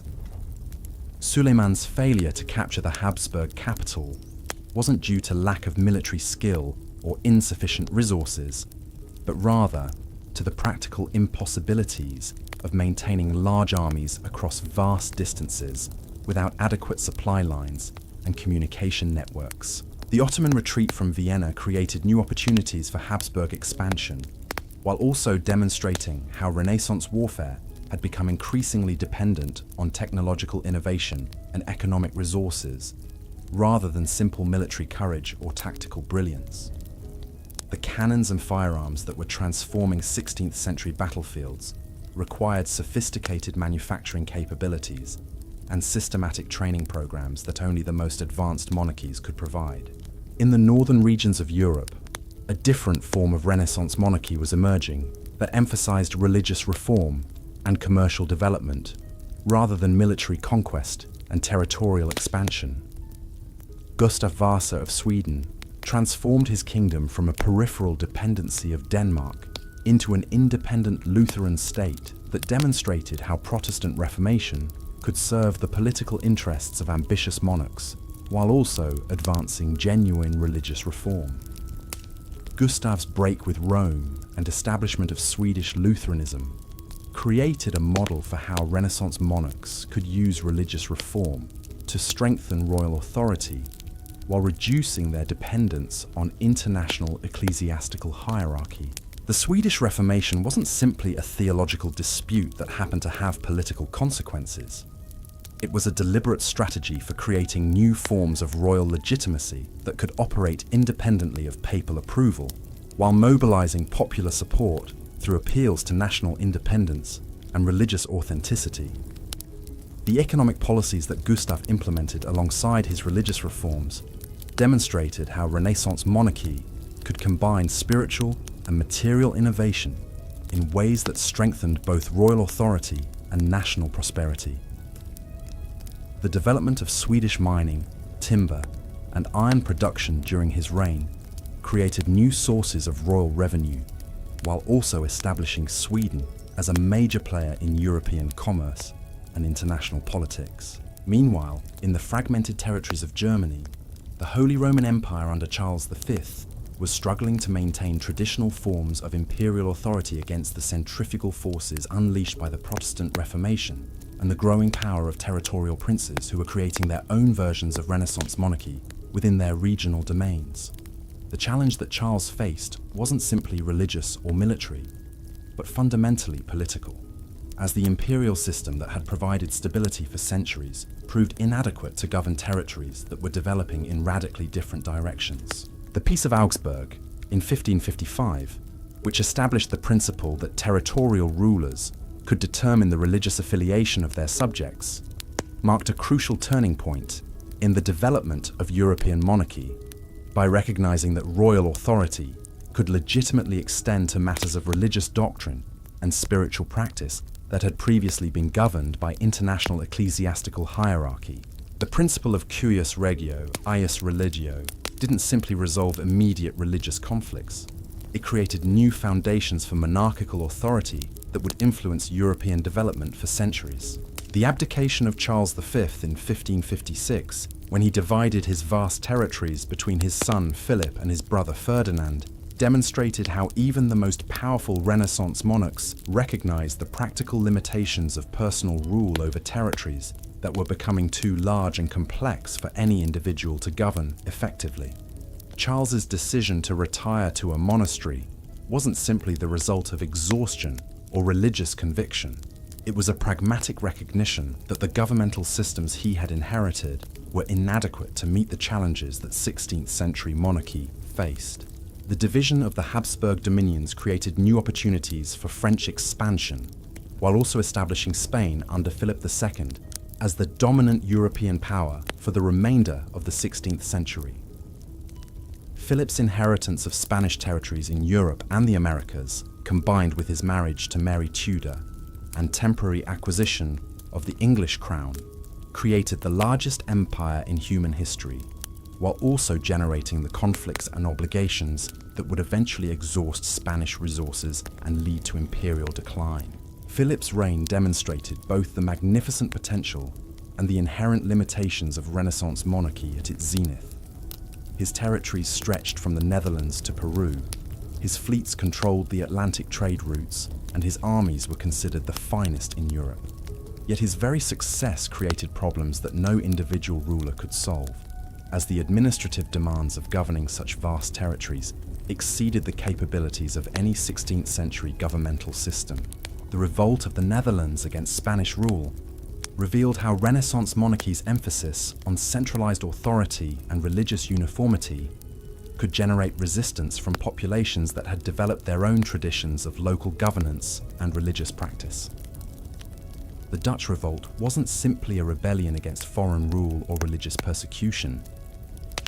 It was a fundamental challenge to the principles of absolute monarchy that Philip represented, creating precedents for popular resistance and republican government that would influence European development for generations. The Spanish Armada of 1588 marked the climactic moment when Renaissance monarchy's claims to divine sanction and inevitable victory collided with the practical realities of naval warfare, English determination, and meteorological chance. Philip's attempt to conquer England and restore Catholic authority represented the logical culmination of counter-Reformation monarchy. But its failure demonstrated that even the most powerful rulers remained subject to forces beyond their control. The defeat of the Armada didn't simply represent an English victory over Spanish ambitions. It marked the beginning of a new phase in European development, where maritime power and commercial innovation would become more important than territorial control and agricultural production in determining the relative strength of different monarchies. The future would belong to rulers who could adapt to these changing circumstances, rather than those who clung to traditional sources of power and authority. As the 16th century drew toward its close, the Renaissance monarchies that had dominated European politics for nearly 100 years were beginning to show signs of exhaustion and internal contradiction that would eventually require fundamental reforms or lead to revolutionary transformation. The religious wars that had consumed so much energy and resources were creating new forms of political consciousness among populations that were no longer willing to accept royal authority without question or condition. The emergence of new forms of political theory and constitutional thinking during this period created intellectual frameworks for understanding governmental authority that challenged traditional assumptions about divine right and hereditary succession. The works of political theorists like Jean Bodin and Johannes Althusius provided alternative models for organizing political authority that would eventually influence the development of constitutional monarchy and republican government throughout Europe. The witch trials and religious persecution that characterized the later 16th century revealed the dark side of Renaissance monarchy's claims to absolute authority over the spiritual and temporal welfare of royal subjects. The systematic persecution of religious minorities and alleged heretics demonstrated how royal power, when unchecked by institutional constraints or popular consent, could produce horrors that scandalized even contemporaries who were accustomed to political violence as a normal feature of royal government. Yet the same period also witnessed remarkable achievements in art, literature, science, and exploration that demonstrated the creative potential of Renaissance monarchy when it functioned as a patron of human achievement rather than simply an instrument of political control. The works of Shakespeare, Cervantes, and other literary masters were produced within monarchical systems that provided both inspiration and financial support for creative achievement, while also imposing censorship and political constraints that influenced the form and content of artistic expression. The voyages of exploration that opened new continents to European influence were sponsored by Renaissance monarchs, who understood that maritime expansion could provide new sources of wealth and power, while also advancing knowledge and extending Christian civilization to previously unknown regions. The Spanish conquest of Mexico and Peru, the Portuguese exploration of Africa and Asia, and the English and French ventures into North America created global empires that transformed European monarchy from regional to worldwide phenomena. But these same imperial expansion also created new challenges and obligations that would test the adaptive capabilities of European monarchical systems for centuries to come. The administration of colonial territories, the integration of non-European populations, and the management of transcontinental commerce required governmental innovations that stretched traditional monarchical institutions beyond their original design parameters. As we continue our gentle journey through the corridors of royal history, we approach the threshold of an era when monarchy would face its greatest challenges and achieve its most spectacular successes, often simultaneously.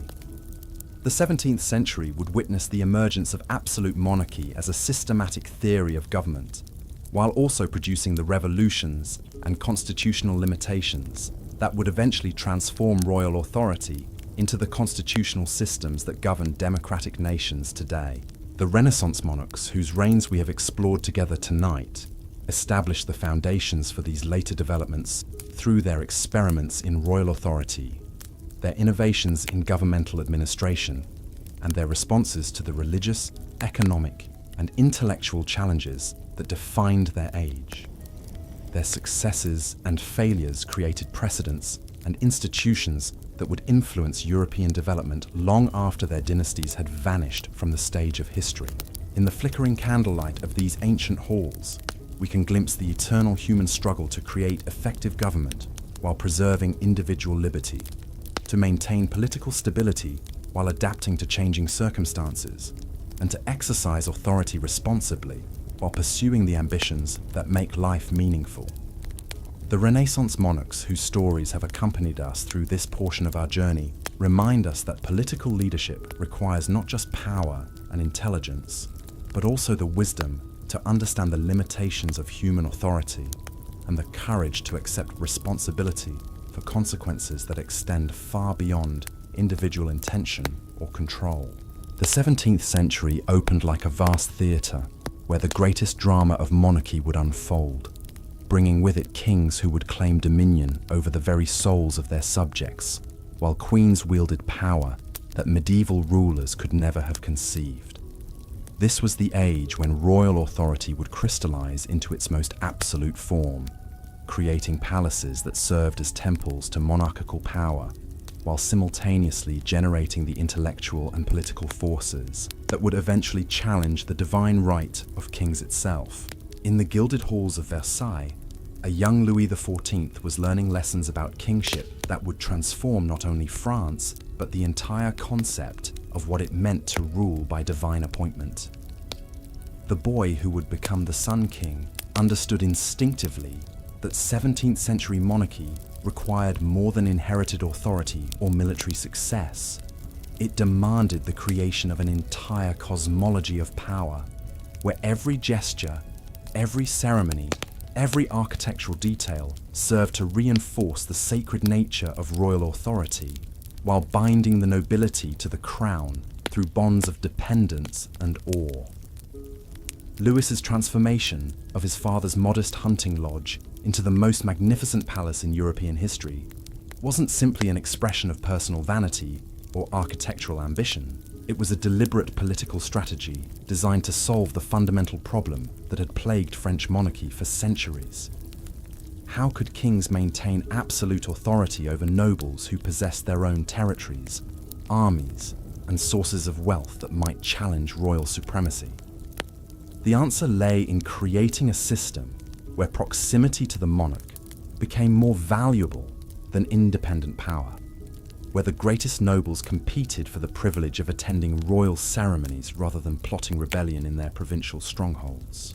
The elaborate court ceremonial that Louis developed at Versailles transformed the most basic human activities into sacred rituals that reinforced royal divinity, while providing endless opportunities for nobles to demonstrate their loyalty and compete for royal favor. The morning levée, where carefully selected courtiers were permitted to witness the king's awakening and dressing, wasn't simply a bizarre example of royal egotism. It was a sophisticated mechanism for controlling aristocratic ambition by making access to the royal presence the ultimate source of political influence and social status. Every aspect of life at Versailles was carefully choreographed to reinforce the message that the king was not merely a political leader, but a quasi-divine figure whose very existence sanctified the social order and guaranteed the stability of the kingdom. The Hall of Mirrors, where Louis received foreign ambassadors, surrounded by images of his own glory, reflected infinitely in polished glass, created a visual metaphor for royal authority that extended throughout the universe while remaining centered on the person of the monarch. But Louis's innovations in royal ceremonial were matched by equally revolutionary developments in governmental administration that created the most effective centralized state in European history. The system of intendants that he perfected allowed royal authority to penetrate into every corner of the kingdom through professional administrators, who owed their positions entirely to royal appointment and could be removed at royal pleasure. These officials weren't nobles exercising hereditary rights or clergy representing ecclesiastical authority. They were bureaucrats whose power derived solely from their ability to implement royal policy effectively while reporting back to Versailles about local conditions and potential sources of resistance. The military innovations that Louis sponsored created the largest and most professional army in European history, with standardized uniforms, systematic training, and centralized command structures that made French forces the envy and terror of neighboring kingdoms.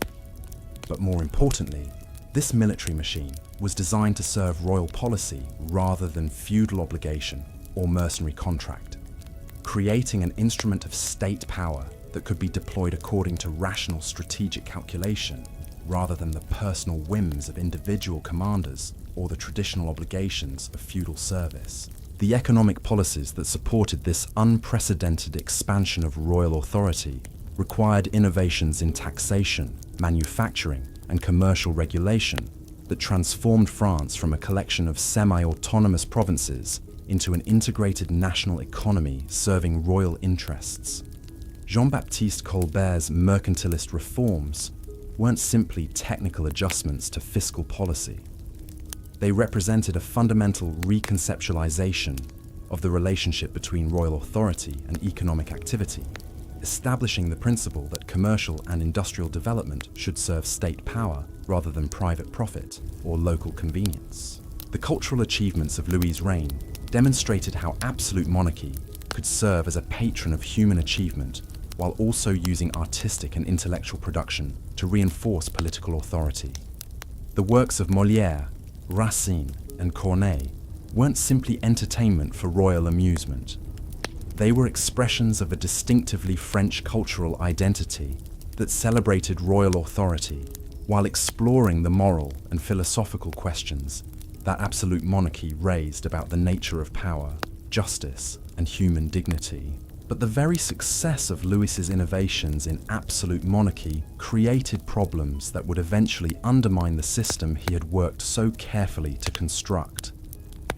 The costs of maintaining Versailles, supporting the largest army in Europe, and pursuing an aggressive foreign policy that aimed at establishing French hegemony throughout the continent required levels of taxation and economic regulation that strained the resources of even the wealthiest European kingdom.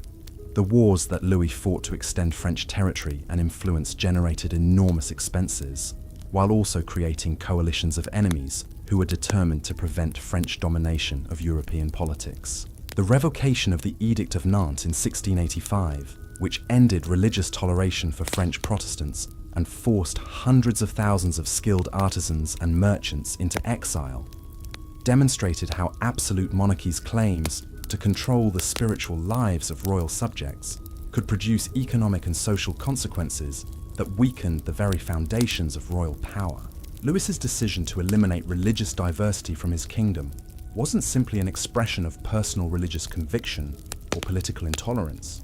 It represented the logical culmination of absolute monarchy's claim to total authority over every aspect of subjects' lives, including their relationship with God.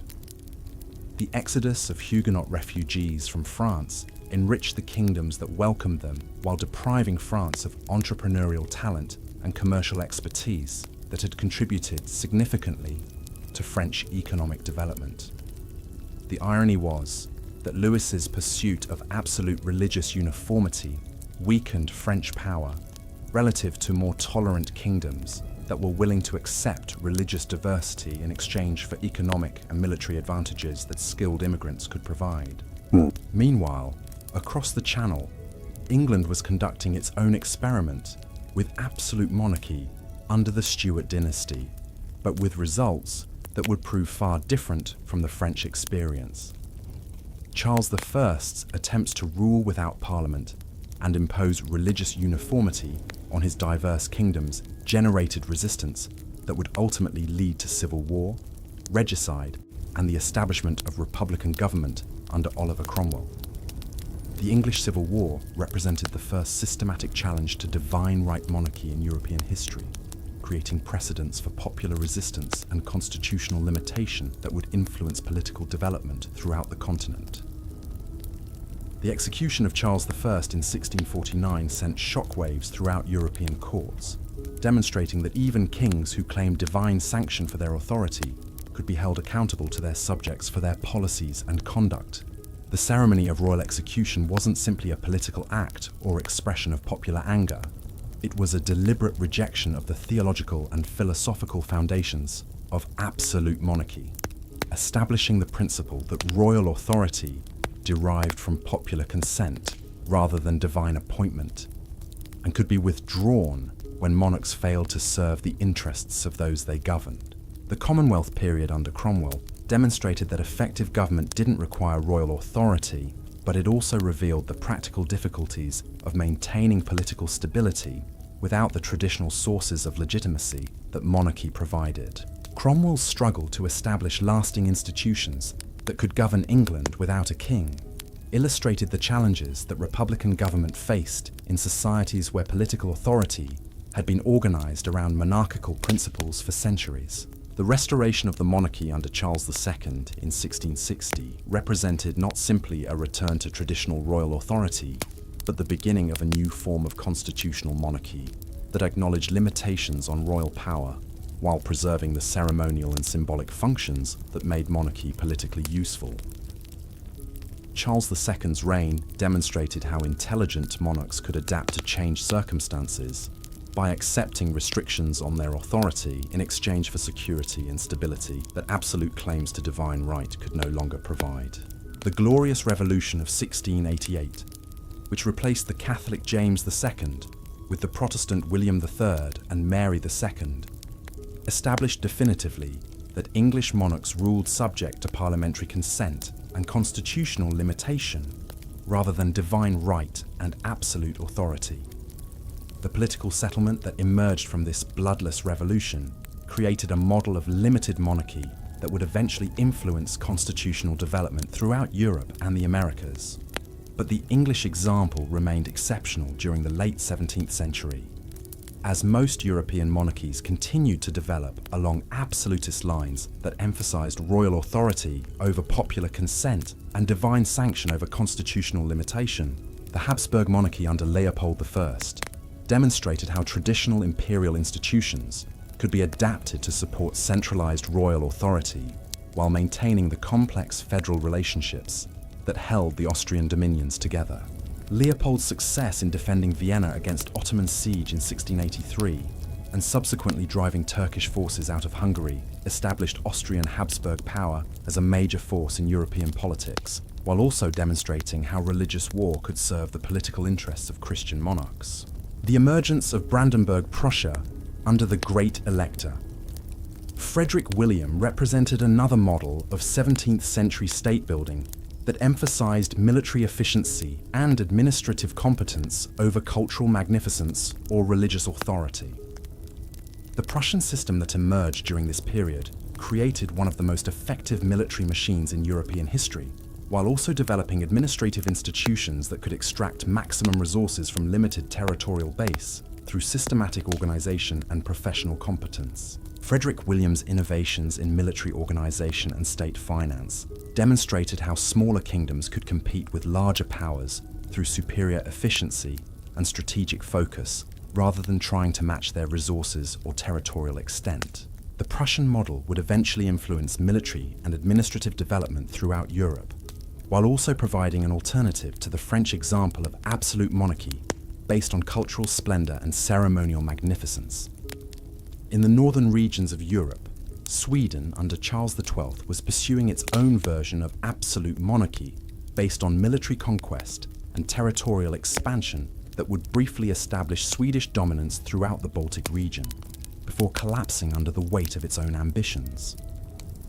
Charles's victories against Russian, Polish, and Danish forces demonstrated the continued importance of personal military leadership in 17th century warfare, while also revealing the limitations that even the most successful military monarchs faced when their ambitions exceeded their resources.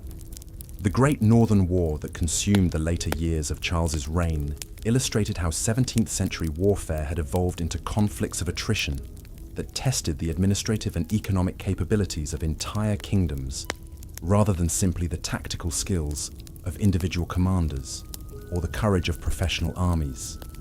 The eventual Swedish defeat at Poltava in 1709 marked the beginning of Russian emergence as a major European power, while also demonstrating the practical limitations of military monarchy when faced with enemies who possessed superior resources and more effective governmental systems.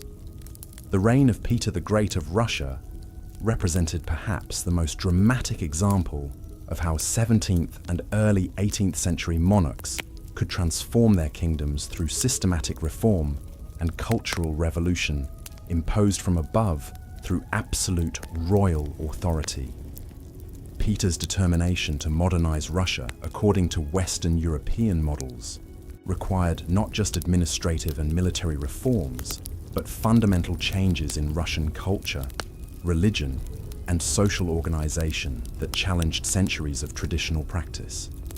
Peter's creation of St. Petersburg as a new capital, designed according to European architectural principles, demonstrated how absolute monarchs could literally reshape the physical environment to reflect their vision of modern royal authority.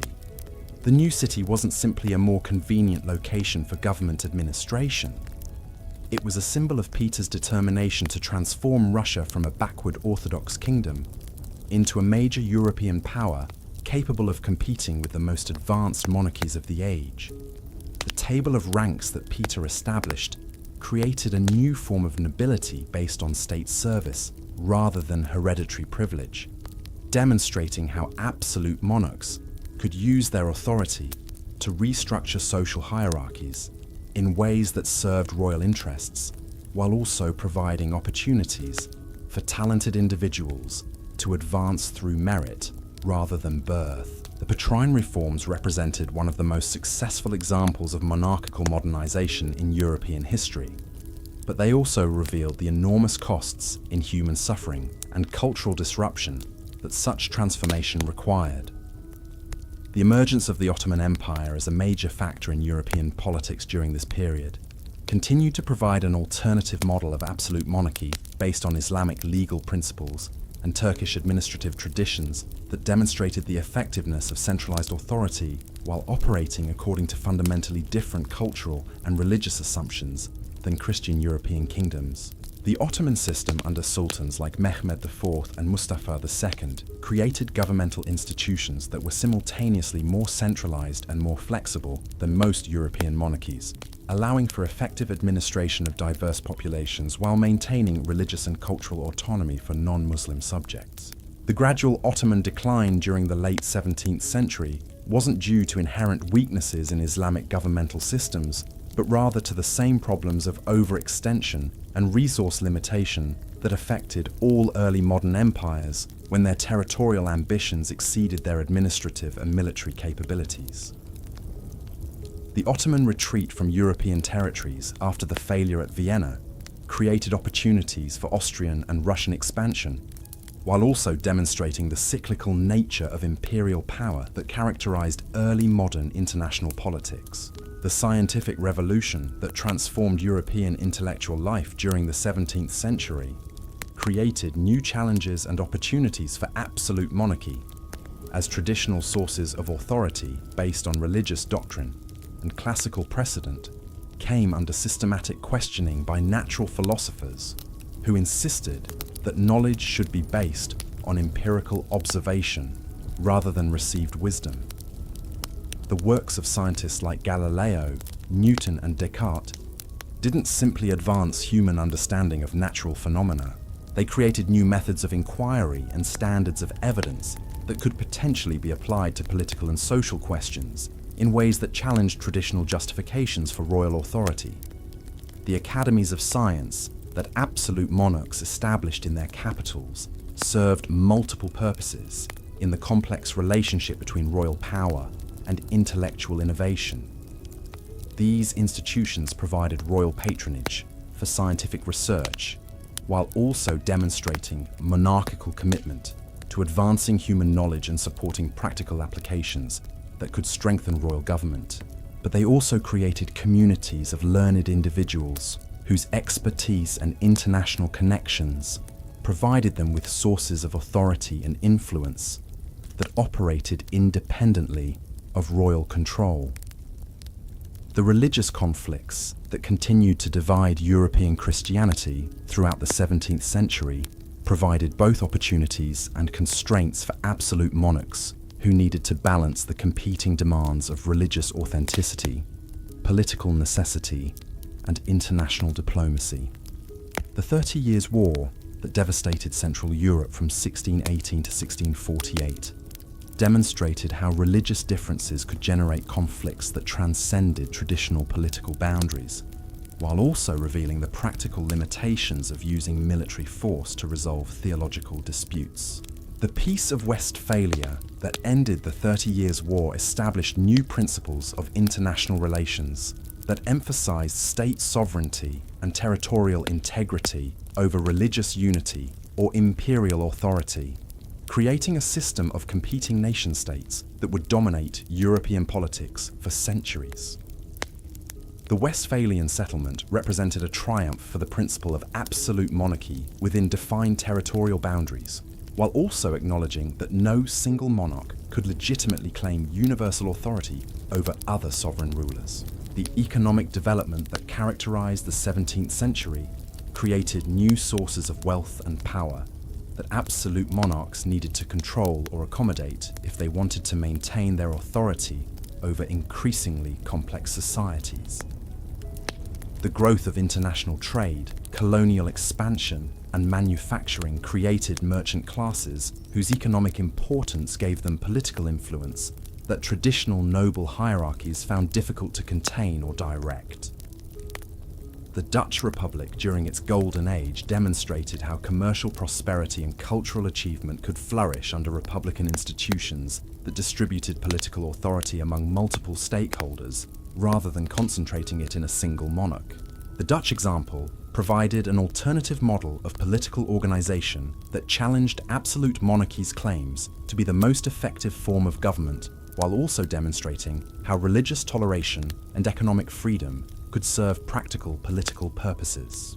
The colonial empires that European monarchs established in the Americas, Africa, and Asia during this period created new forms of royal authority that operated according to different principles than domestic governance, while also generating wealth and resources that could support expanded governmental activities in European territories.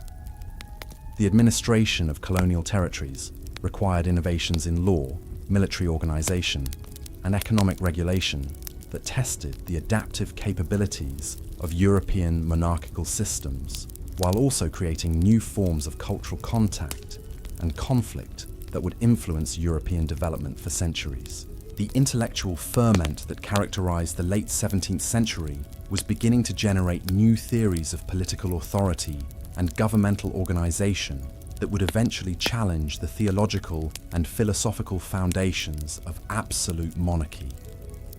The works of political theorists like John Locke and Baruch Spinoza created alternative frameworks for understanding the relationship between rulers and subjects that emphasized natural rights and popular consent rather than divine appointment and hereditary succession. As the 17th century drew toward its close, the age of absolute monarchy was reaching both its zenith and the beginning of its eventual transformation into constitutional and limited forms of royal authority. The monarchical systems that had been perfected during this period would continue to dominate European politics for generations, but they would also face increasing challenges from intellectual, economic, and social forces that their very success had helped to create. The twilight years of Louis XIV's reign revealed the costs and contradictions of absolute monarchy in their starkest form, as the most magnificent court in European history struggled with financial crisis, military defeat, and social tensions that even the most sophisticated royal propaganda could not entirely conceal. The famines and fiscal problems that plagued France during the early 18th century demonstrated that absolute royal authority, however impressive in its ceremonial manifestations, remained subject to practical limitations that no amount of divine sanction could overcome. In the quiet halls where we have wandered together tonight, we can sense the approaching transformation that would carry absolute monarchy into new forms of royal authority better adapted to the changing realities of European society and international politics. The monarchs whose reigns we have explored established precedents and institutions that would influence political development long after their particular systems had been modified or replaced by more flexible arrangements. The 17th century had witnessed monarchy at both its most magnificent and most vulnerable, creating governmental systems of unprecedented sophistication while also generating the intellectual and political forces that would eventually require fundamental reforms in how royal authority was understood and exercised. As we continue our gentle journey through the corridors of royal history, we approach an age when monarchs would need to master new forms of statecraft while preserving the essential functions that had made monarchy politically useful for over a millennium of European development. The 18th century dawned with a deceptive tranquility across the courts of Europe, like morning mist settling over battlefields where the ghosts of absolute monarchy still walked among the living. Yet beneath this seeming calm, new currents were stirring that would transform the very foundations upon which royal authority had rested for generations. This was to be the age of enlightened despotism, where monarchs would attempt to reconcile the demands of reason with the traditions of divine kingship, often with consequences they could never have anticipated. In the amber-lit chambers of Sanssouci, Frederick the Great of Prussia was crafting a new model of royal leadership that combined philosophical sophistication with ruthless political calculation.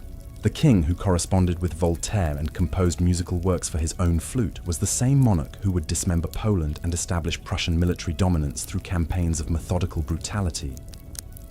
Frederick understood something that many of his contemporaries missed about the evolving nature of 18th century monarchy. Success no longer depended solely on inherited legitimacy or religious sanction, but on the ability to master new forms of knowledge while adapting traditional institutions to serve contemporary purposes. Frederick's Prussia represented a fascinating synthesis of Enlightenment ideals and absolute power, where rational administration and military efficiency created a state machine of unprecedented effectiveness. His legal reforms, which established uniform codes of justice throughout his territories, weren't simply expressions of philosophical commitment to equality before the law. They were practical instruments for strengthening royal authority by reducing the power of local nobles and traditional jurisdictions that had previously limited central control.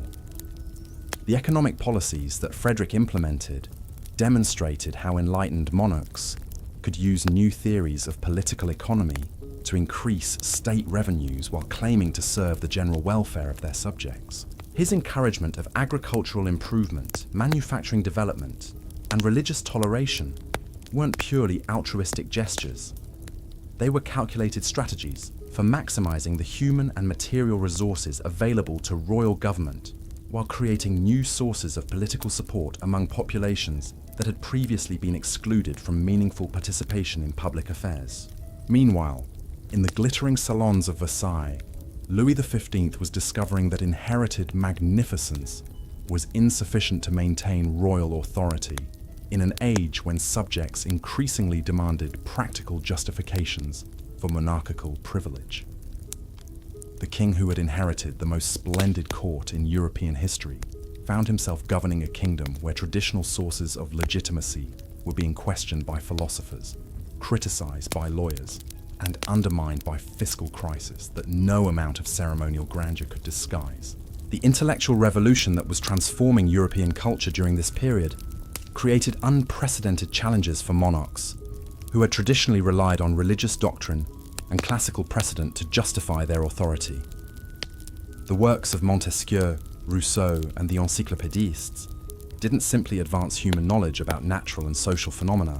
They created new standards for evaluating governmental institutions that emphasized utility and consent rather than tradition and divine sanction as the proper foundations for political authority.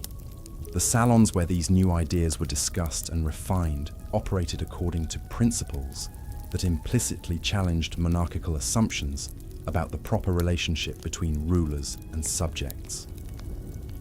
In these elegant drawing rooms, aristocratic women like Madame de Pompadour and Madame Geoffrin exercised forms of intellectual and cultural authority that derived from their ability to facilitate conversation and shape opinion, rather than from inherited rank or official position. The influence these women wielded demonstrated how 18th century society was creating new forms of power that operated independently of traditional hierarchies, while potentially challenging royal control over cultural and intellectual life. The emergence of public opinion as a political force during this period represented perhaps the most significant transformation in the relationship between monarchs and their subjects since the development of feudalism itself. For the first time in European history, rulers needed to consider how their policies would be perceived and discussed by literate populations who possessed independent sources of information and alternative frameworks for evaluating governmental performance.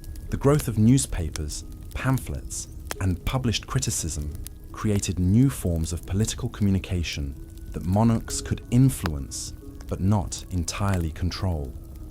Kings, who had once been able to manage their reputations through court chroniclers and official propaganda, now faced the challenge of responding to criticism that could spread throughout their kingdoms faster than royal censorship could suppress it. This transformation required new skills in public relations and political communication that few 18th century monarchs possessed or even understood they needed. Across the Atlantic, the American colonies were beginning to develop their own ideas about legitimate government that would eventually challenge not just British imperial authority, but the entire European tradition of monarchical rule. The colonial assemblies that had emerged throughout British America created precedents for representative government that operated according to principles quite different from those that governed European political systems. When conflicts arose between colonial interests and imperial policy, American leaders increasingly turned to theories of natural rights and popular sovereignty that provided intellectual justification for resistance to royal authority. The 7 Years' War, which raged across multiple continents from 1756 to 1763, demonstrated how 18th century conflicts had evolved beyond the dynastic disputes and territorial ambitions that had characterized earlier European warfare. This was truly the first global war, where battles in India and North America determined the balance of power in European capitals, while colonial resources provided the financial foundation for military campaigns that spanned oceans and continents. Frederick's survival during this massive conflict, when Prussia faced a coalition that included France, Austria, Russia, and most of the German states, revealed both the strengths and limitations of enlightened despotism when subjected to existential pressure. His ability to maintain Prussian independence against overwhelming odds wasn't due simply to military genius or diplomatic skill, though he possessed both in abundance. It reflected the systematic reforms he had implemented during peacetime that created administrative and military institutions capable of extraordinary performance under extreme stress. But the human cost of Frederick's success was enormous, with Prussian casualties reaching levels that would have destroyed less systematically organized kingdoms, while the devastation inflicted on civilian populations demonstrated how enlightened principles could coexist with unprecedented brutality when state survival was at stake. The contradiction between Frederick's philosophical sophistication and his military ruthlessness illustrated the fundamental tensions within enlightened despotism that would eventually require resolution through more systematic reforms or revolutionary transformation. The British victory in the 7 Years' War established English-speaking peoples as the dominant global power, while also creating the financial pressures that would eventually lead to the American Revolution. The costs of defending and administering the expanded empire that Britain acquired through this conflict required new approaches to taxation and imperial governance that challenged traditional relationships between the mother country and colonial territories. The attempts by successive British governments to extract revenue from American colonies through measures like the Stamp Act and Tea Act generated resistance based on principles of representation and consent that had deep roots in English constitutional tradition, but radical implications when applied to imperial relationships. The American colonists, who proclaimed that taxation without representation was tyranny, weren't simply expressing narrow self-interest.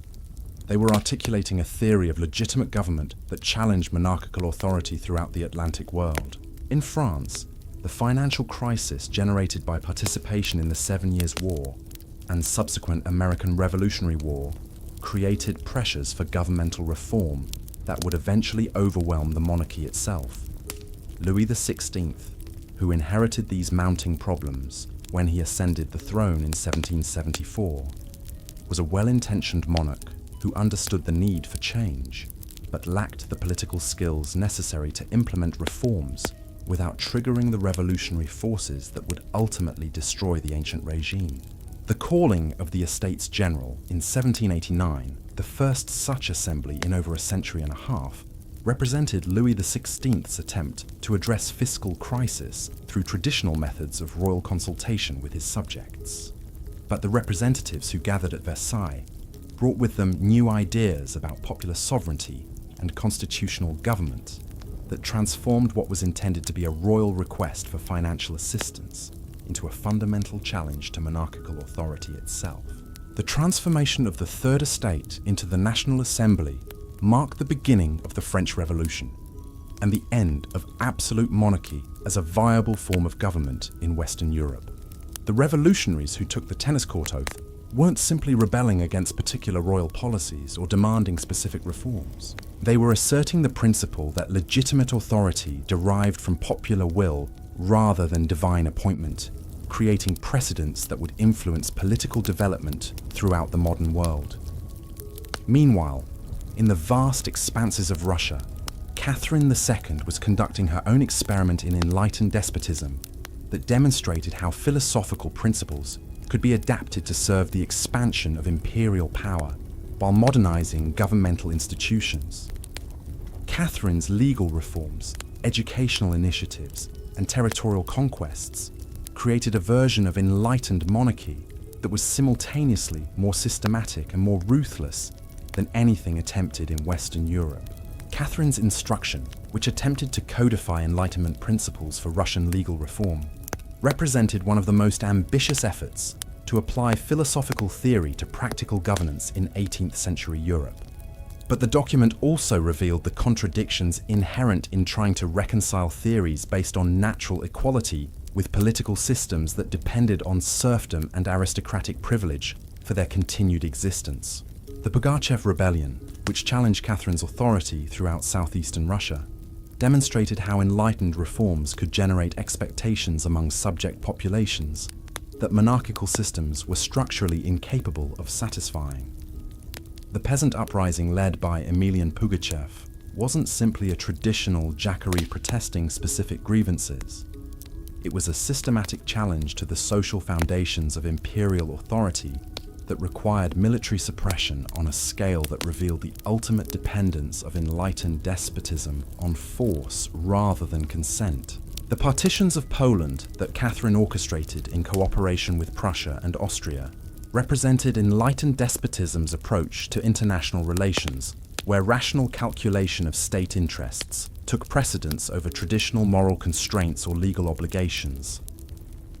The systematic destruction of Polish independence demonstrated how 18th century monarchs could apply Enlightenment principles of efficiency and utility to territorial expansion while ignoring Enlightenment theories about natural rights and popular sovereignty when they conflicted with imperial ambitions. In the German states, a new generation of rulers was experimenting with different approaches to enlightened reform that emphasized gradual modernization rather than revolutionary transformation.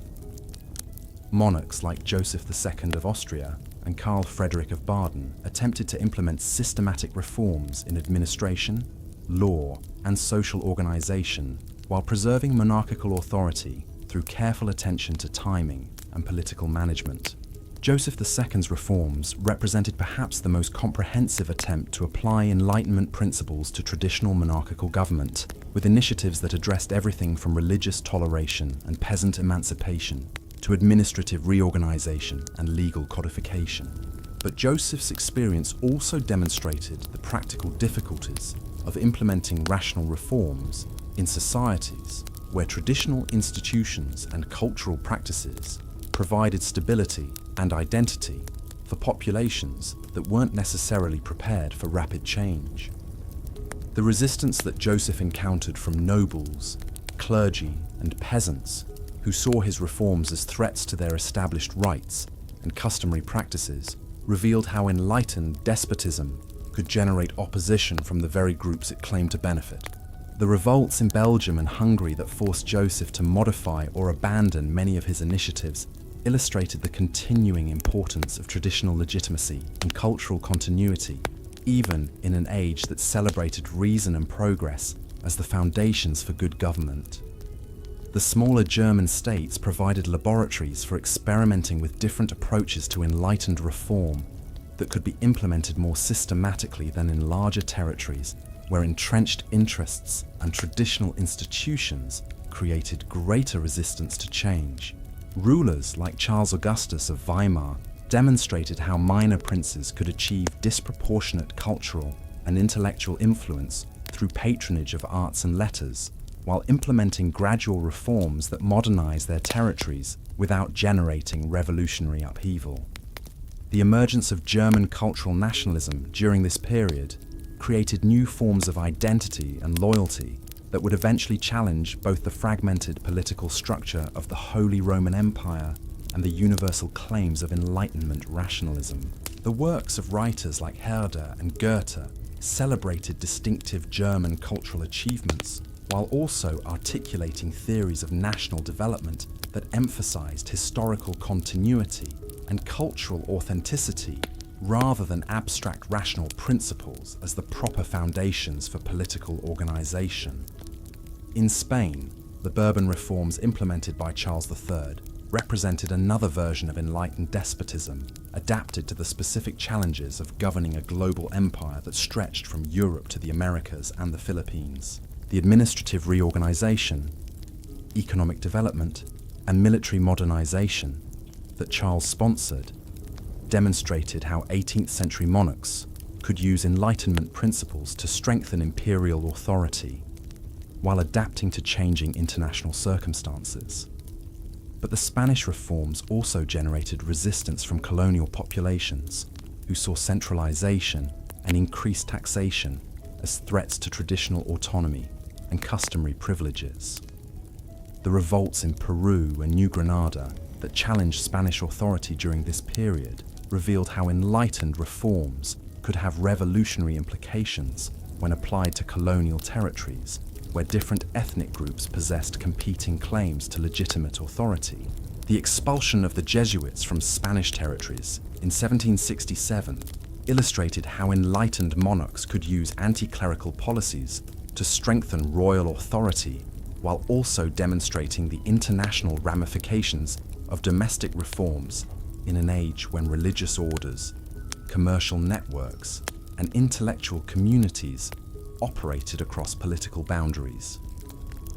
The emergence of the United States as an independent republic created an entirely new model of political organization that challenged European assumptions about the necessity of monarchical government, while also providing practical demonstration that Enlightenment theories could be successfully implemented through constitutional rather than despotic means. The American experiment in republican government represented not just a successful rebellion against British imperial authority, but a systematic attempt to create political institutions based on popular sovereignty, separation of powers, and constitutional limitation of governmental authority.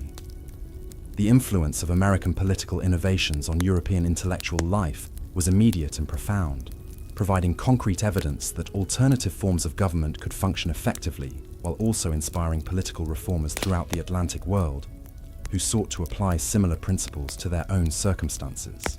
The American Revolution demonstrated that Enlightenment theories weren't simply philosophical abstractions, but practical guides for creating more effective and legitimate forms of governmental authority. As the 18th century moved toward its revolutionary climax, the experiments in enlightened despotism that had characterized the middle decades were revealing their fundamental contradictions and limitations.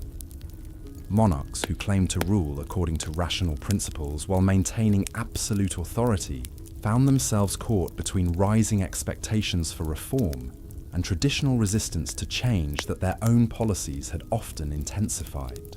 The financial crises, social tensions, and intellectual ferment that marked the final decades of the century created conditions that would test every assumption about royal authority while generating new forms of political consciousness that monarchical institutions were poorly equipped to contain or channel. The age of enlightened despotism had created more problems than it had solved, raising questions about legitimate government that could no longer be answered through traditional appeals to divine right or inherited authority. In the candlelit chambers where we have wandered together through these transformative decades, we can sense the approaching storm that would sweep away much of the old order while creating new possibilities for human freedom and political participation. The monarchs whose experiments we have observed established precedents and generated ideas that would influence political development long after their particular systems had been overthrown or fundamentally transformed by revolutionary forces they had inadvertently helped to create. The twilight of the 18th century brought with it the recognition that monarchy, however enlightened or reformed, could no longer serve as the sole foundation for legitimate government in societies where new forms of knowledge, economic organization, and cultural identity were creating unprecedented demands for political participation and constitutional limitation of governmental authority. The future would belong to political systems that could reconcile effective governance with popular sovereignty, individual rights with collective welfare, and national identity with universal principles of human dignity and freedom. The revolutionary tempest that swept across Europe in the final decades of the 18th century left no corner of the continent untouched, transforming ancient kingdoms and creating new forms of political possibility that would have been unimaginable just a generation earlier.